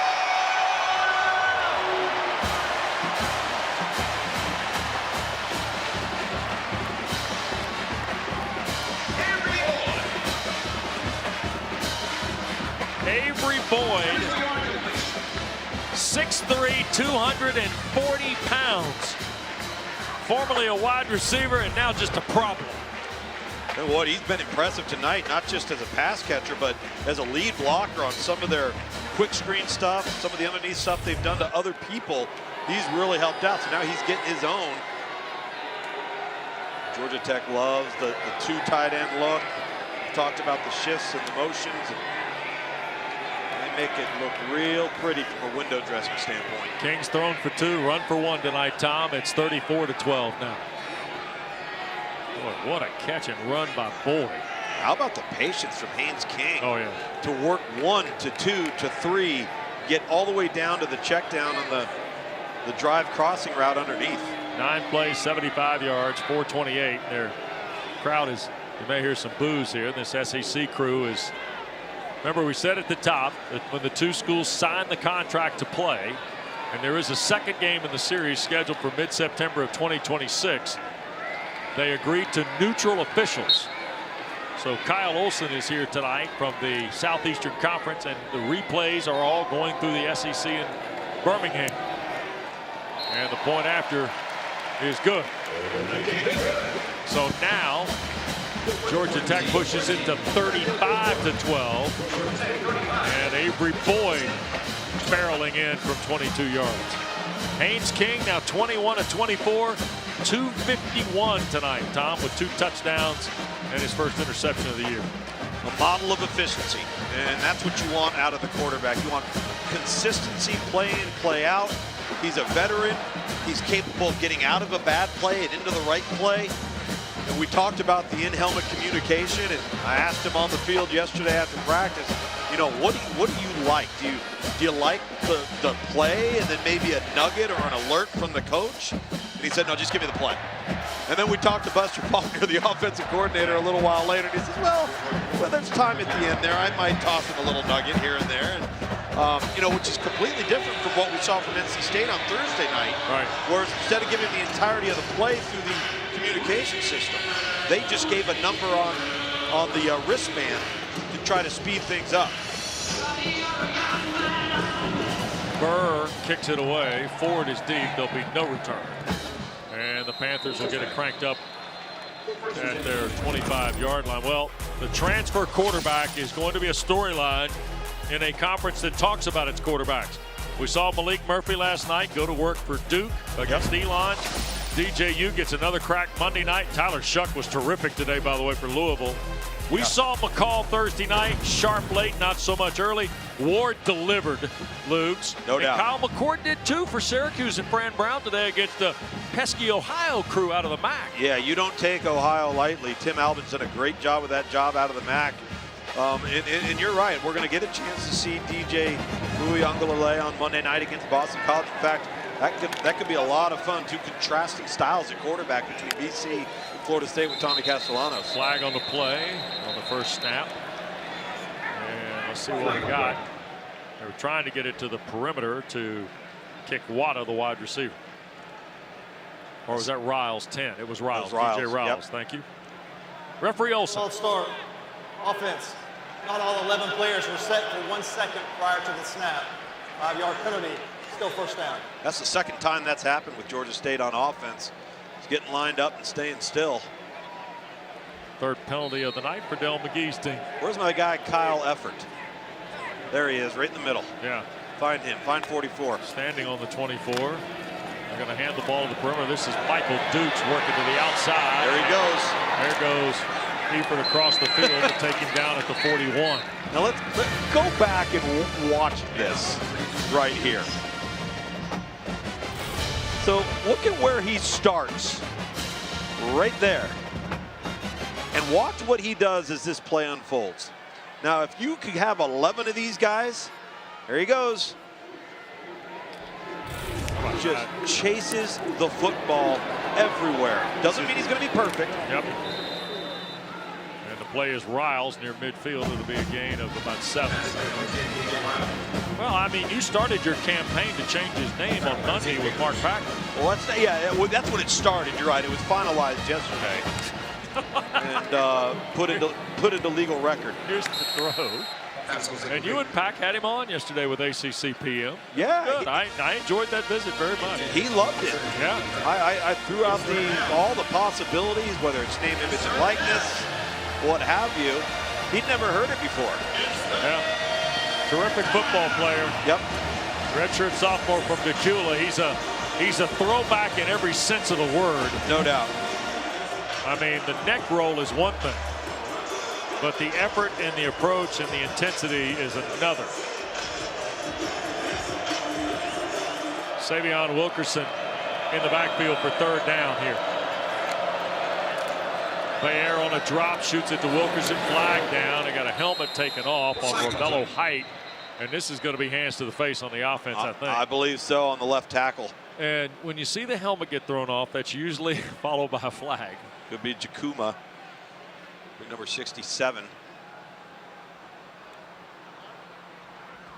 Looks like that helmet was awfully loose, too, because it popped off quickly. Yep. And Romello Height. So let's see what we got here. Referee Kyle Olson. Personal foul. Illegal hands to the face. Offense, number 67. That's a 15-yard penalty. Number 9 of the defense may remain in the game. There we go. You'll see him right there, and then you're going to see Height try to come onto the inside. It's third down. It's third down. Oh, wow. Leading noise in 3, 2, 1. So with almost 2 minutes gone here in the fourth, 3rd and 18, Tom, for the Panthers. Not a lot of variety in the playbook for 3rd and 18. Fair the snap. Jackets bringing 4. And he will shoot it offline, incomplete. Tyleek Williams was the intended receiver for the Panthers, and they'll punt now. And here comes the young man from Fremantle in Australia, James Allen. With 13 minutes to go, and Rodney Shelley deep for the Jackets. That was Damian Craig, by the way, the former Auburn Tiger. Sure was. Assistant now for Delming. He's got a star-studded staff when you think about guys with experience at all levels. No question. Wobbly kick. Shelley almost fielded it. Now he's going to let it hit, and you know what that means for the return team? Bad news. A lot of unused real estate, right? A ton of it. 35-12 Georgia Tech. We take a break in Atlanta.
Alone to Haynes King tonight, and the longer the game has gone on, the better he has become. Whether it's as a runner, we talked about how dangerous he is, and because they use him as a designated runner, or through the air, that was the deep shot to Rutherford. Look at the patience right here underneath to Chris Boyd, who then turns and runs and gets 6. He's just been accurate, efficient, and he makes good decisions with the football. Yep, Malik Rutherford's got a career night going too. 131 yards and a touchdown. And that's the first catch of the night for Christian Leary. And because he caught the game winner against Miami, he should never have to buy dinner again. 35-12 is the score, and King's over 250 on the throw now to Christian Leary. But that number is what's impressive right there. Oh, yeah. You know, to see the completion numbers in the program here. Yeah. Let's get this second down play pulled. Oh, they're going to slide it out on the perimeter. And this is Godey rolling upfield with a lot of momentum. Big Rylan Godey out of Kennesaw Mountain. And we got a Jacket shaken up behind the play here. And looks like one of the linemen. And we got a first down for Georgia Tech. We'll step aside as well. 3 minutes gone in the final period. Jackets by 23.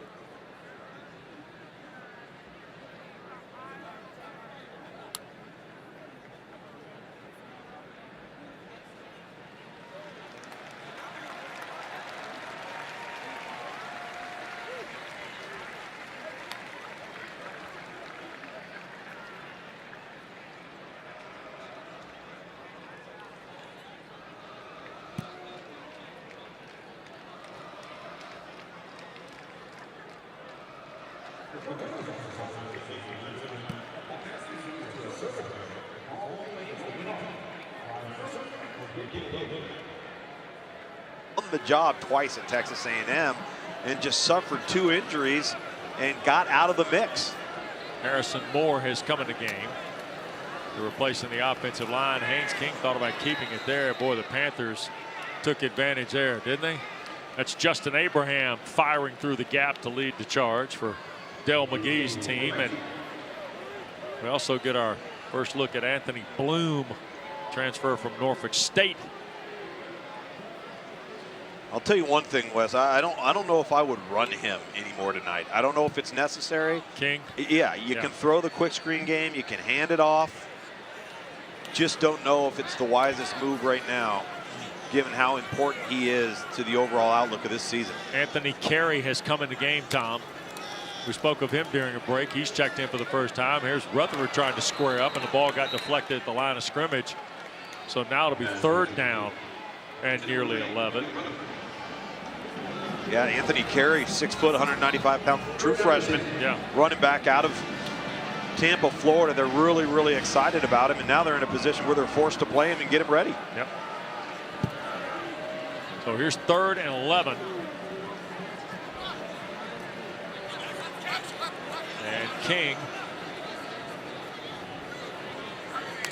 takes a shotgun snap, and that ball got deflected away and ruled incomplete.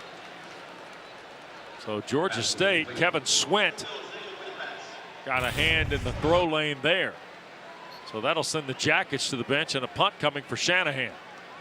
It's a good job by the defensive front and Kevin Swint from his linebacker position of just keying the quarterback's drop. They see him take a 1-step drop. All right, let's get our hands up right now. No use in continuing to try to rush the passer and run upfield beyond the quarterback. Heady play right there by Swint. Yep. So the Jackets are going to punt for just the first time in this second half.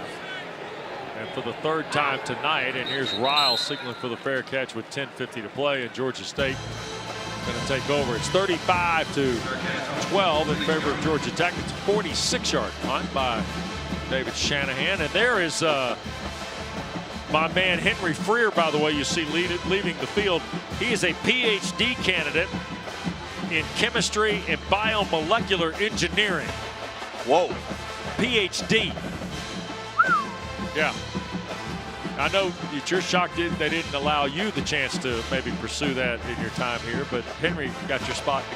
Right. I'd have a difficult enough time spelling PhD. Here's the ball at the 23, Georgia State. Oh, man. In motion, and now they're going to toss it. This is Brock, who started the ball game at the running back spot and ripped off a run to start the night. And he'll get to the 30. Kyle Eifert, another tackle. Effort. Dana, what else on 44 tonight? How about this? His older brother, Joe, plays professional soccer overseas for over a decade. So what do his parents do when Kyle's younger? They put him in soccer, but he kept tackling the opposing team's players. He was a defender, so he'd go into the game, he'd take kids out. He got a red card every game in the first half at 4 years old. So his parents said, maybe American football might be a better fit for him. You know, Joe, Michael Dukes, by the way, the catch, got the first down. Joe is kind of had the tour in terms of soccer. He played for Motherwell in the United Kingdom in the English Football League a year ago. Here's another quick throw to the near side. That's Hurst the catch. And he'll be tackled near midfield. He has played 6 games for a Greek club, PAS Giannina, which is based in the Epirus region of Greece. I'm telling you, you're digging deep, pal. Man, you get that. Well, and Joe's a fascinating guy because he's played in a lot of different places to chase it. Right, absolutely. Yeah, I mean, if you love it, you got to chase it. Yep. And here is now Bayer from the pocket. Boy, we got a crowd thought there might have been a flag there. Here's a throw and a catch, and that is another big catch and run for Dorian Fleming, the tight end. Georgia Tech fans not happy at all on a 28-yard throw. Or Fleming's become a weapon tonight. He certainly has. Yeah, they're not happy. They feel like the guard held the defensive tackle for Georgia Tech, left guard for Georgia State. I've been impressed with Georgia State's ability to hold up at the offensive front for the majority of the night. They just haven't pushed the ball downfield, Wes. Incomplete throw to Tucker. Yeah, you're right. If I'm Del McGee, Tom, what do I think tonight? When I go back and look at this, we're watching it live, and we're going to make a critique here of Georgia State. And remember now, they have Chattanooga next Saturday right down the street. And then Vanderbilt, ironically, 2 weeks from today, comes to Atlanta to play. Those are home games, by the way. Well, what I think is that they have clay to mold. There are some pieces here. Good point. Here's Bayer on second down. Brock tried to sneak through. Took a big hit. All of their backs tonight have been explosive, sudden. The receivers we've talked about, Talik Williams, has been good, not just out of the backfield, but really good with ball skills. The downfield passing game, if I were to project going forward, they've got to really work on the intermediate deep passing game to complement this thing to try to create some more explosive plays. Third down with just ahead of 8 minutes to go. Brock in the backfield. Here's Bayer. Lobbing one for the end zone, and it is incomplete. Trying to get Williams again. Good coverage by Rodney Shelley. Another one of those secondary players here tonight, Wes, that has made plays when he's been targeted. He's also been really good as a tackler. But this is a fairly well-thrown football. If the coverage isn't as good as it was, it's a touchdown. Yeah. I think he just obstructed the view right there of Talik Williams. At the last second, tried to haul it in with one hand. 8th play of the drive. Panthers are going for it on 4th and 6 at Georgia Tech's 18. Straight drop for Bayer. Trying to find his way from the pocket. Cuts it to the near side. He'll have the first down inside the 10. It's 1st and goal for Georgia State. Terrific heady play from the pocket by Bayer. You're right. You said it earlier. He's kind of sneaky athletic. Has a good feel for this thing. Keeps both hands on the football. He's going to secure the ball. Realizes there's nothing downfield. Let's just take what the defense gives me. Get out of bounds. Get a fresh set of downs. 9-yard run. Puts him in 1st and goal again. Savion Wilkerson checks in. He's sidecar left of Bayer, who's got a tight end to that side. Gonna hand the ball to Wilkerson, and he'll get a yard, maybe 2. Uh-oh, Bayer's hurt.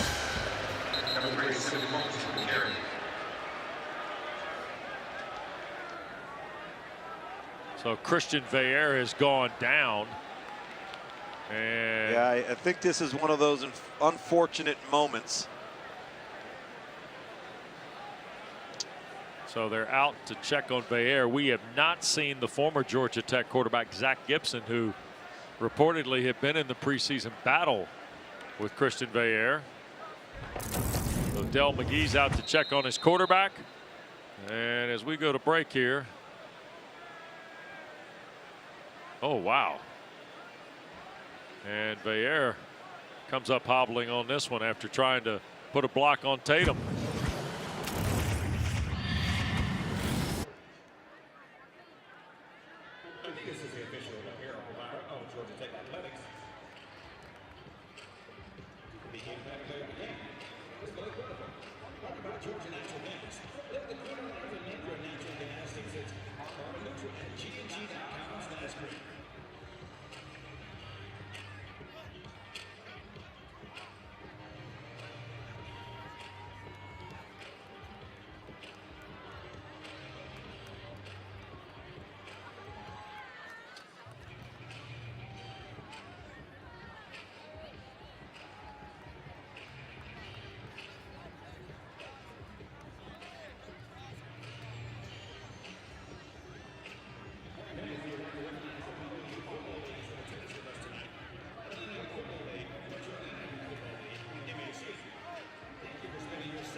Told you these guys are only from a couple blocks down the street. Zach Gibson was once on the grounds of the Institute here.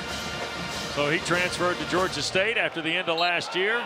Started his career at Akron, now Georgia Tech, and now Georgia State tonight in his debut, and it's his old mates.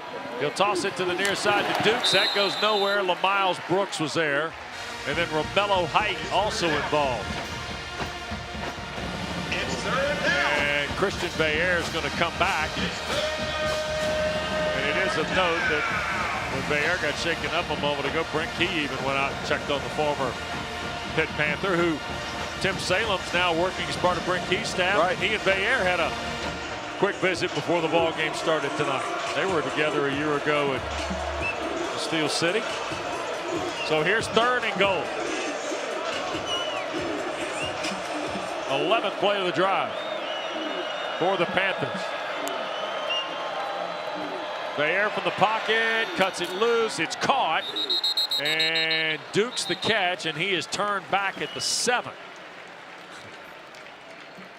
Tom? I mean, that play was made by Burrell. This Georgia Tech defense through 2 games, I'm telling you, it's a whole different show, isn't it? it's an entirely different show, and it is really, to be honest with you, some tackling clinic video, right?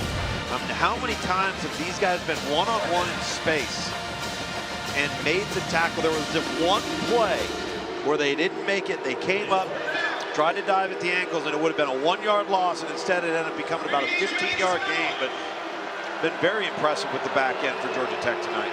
Referee Kyle Olson with some game management stuff here. So crowd here, Bobby Dodd.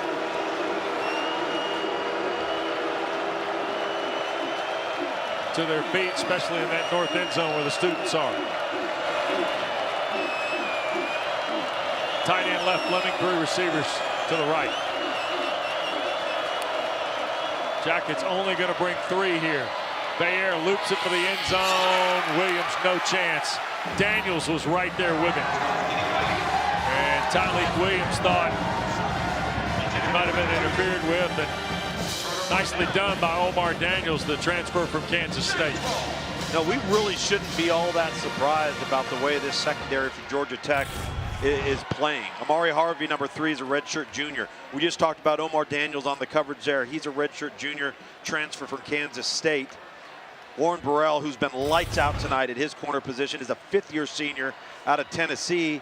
And Clayton Powell-Lee is a junior. This is a really veteran, experienced group on the back end.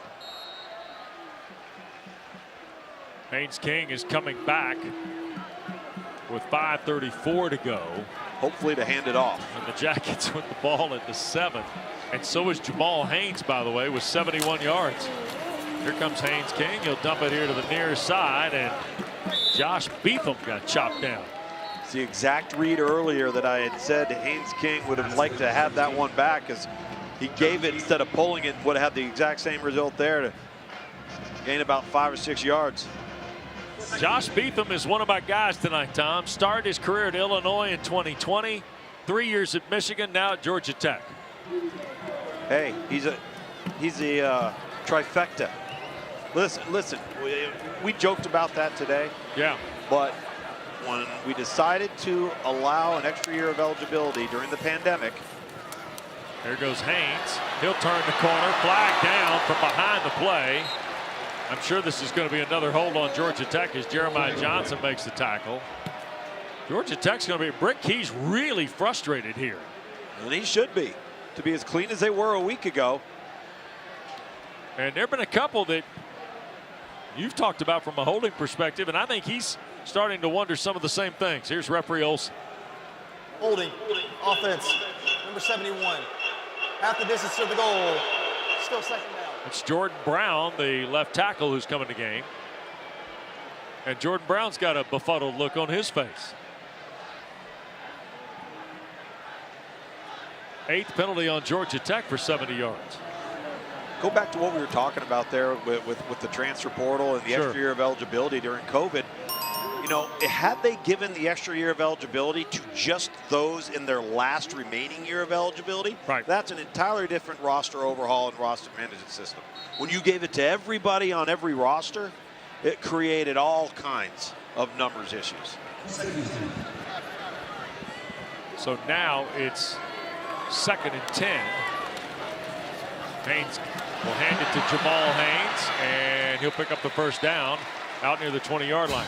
Tom, essentially, if I read this right, when they awarded that free year, they awarded it to 5 layers of eligibility. Correct. Yes. So now, if you were a player that had redshirted, you still get the extra year. If you were a player that had not redshirted, you still get the extra year. And you add a medical redshirt in there a couple of times, like McCormick down at Miami, the tight end. Right. And you've got guys collecting Social Security. Here goes Anthony Carey's first collegiate carry. Hard to punt. He's going to be a good player. Out to the 23. You like him, huh? I do. He's got some length. He's shifty, smooth. And right now, that's a banged-up position with Trey Cooley, who went out last week against Florida State. We've seen Jamal Haynes hobbled a little bit today. Chad Alexander has not returned. He was holding his shoulder earlier. Right. So get your young bucks ready. Rivals listed Carey as a top 10 running back out of Carrollwood Day in the Tampa area. 3.5 to go, and Carey another carry, and this time midfield and more, and he got pulled down by a linebacker trying to flee the play. And it was Wilson, Demaine Wilson, who pulled down Anthony Carey after 30 yards. Here comes Zach Pyron on the backup, who they like to use. They like to run. Yep. I just told you about Anthony Carey. I love Anthony Carey. Watch what he does. This is a young freshman running back. Watch what he does when he gets around traffic. See that? Now that's a coaching staff that's teaching ball security. Yep. Cup the point of the ball, 4 points of pressure with your forearm, your rib cage, and into the crutch of your elbow. Georgia Tech, who had 11 yards of rushing in the first quarter, has now got 207 in the game. And if you want to go back to last Saturday in Ireland, they ran for 190, Tom. That's a nice number. Tell you what, in a balanced look offensively going to Syracuse next Saturday. Well, it just seems like as the game wore on, they got better and better and better. Yep.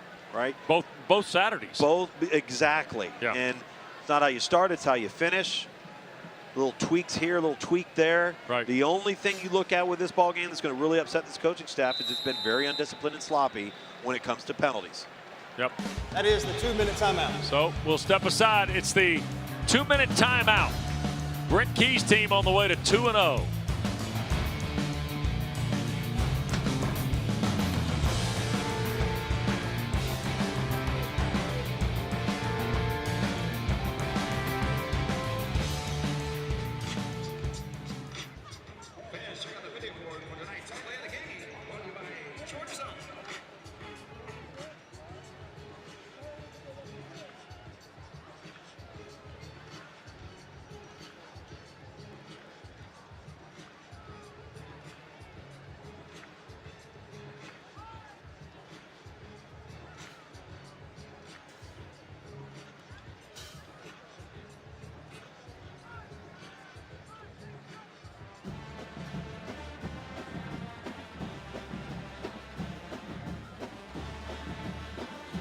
They played here a year ago in Atlanta. It ended up being Dino Baber's last game, by the way. We'll look at the rest of that schedule in a moment. Here is Pyron operating the offense. That's Anthony Carey getting another call. It'll be 3rd down. Let's go back to the schedule here if we can. VMI, then at Louisville. Right. Nice follow-up to what they did last Saturday. Not as clean, maybe, offensively, but nonetheless impressive. And here goes Pyron to the near side. He got knocked out of bounds. And that was Johnson's safety. Jeremiah, the senior from Mississippi. Another look at Pyron. You talk about that audio communication on the previous play. He probably should have pulled the ball and kept it himself, and I'm not so sure Buster Faulkner, the offensive coordinator, said, hey, we're going to do this again to the other side. Will you please pull it? See 275 on the ground. And give is to Carey, and that doesn't buy him much. Cam Williams is there. I like to see Del McGee's dipped into his reserves here tonight a little bit too, Tom, because we told you Chattanooga and Vanderbilt at home for the Panthers before they dig completely into Sun Belt play. Find out what you have. You are going to need them, right? Yeah. And everybody is so new. And yes, they've been together in camp, but they haven't played with the live bullets. And you're trying to create competitive depth top to bottom. And Dell's probably one more snap from handing the headset off in his first game. And there's the drive and the run by Carey. And that will make it 3rd down. Don't forget, coming up next, ACC Huddle After Dark, a complete wrap-up of not only this game, all the action from today's slate. And I mean highlights, interviews, analysis, and more. That'll be the final snap here in Atlanta tonight. First ever meeting, Georgia Tech and Georgia State. And the Jackets, a couple of goal line stands, by the way. Important notes in Brent Key's team picking up their 2nd win of the year. And he and Del McGee with a quick hug.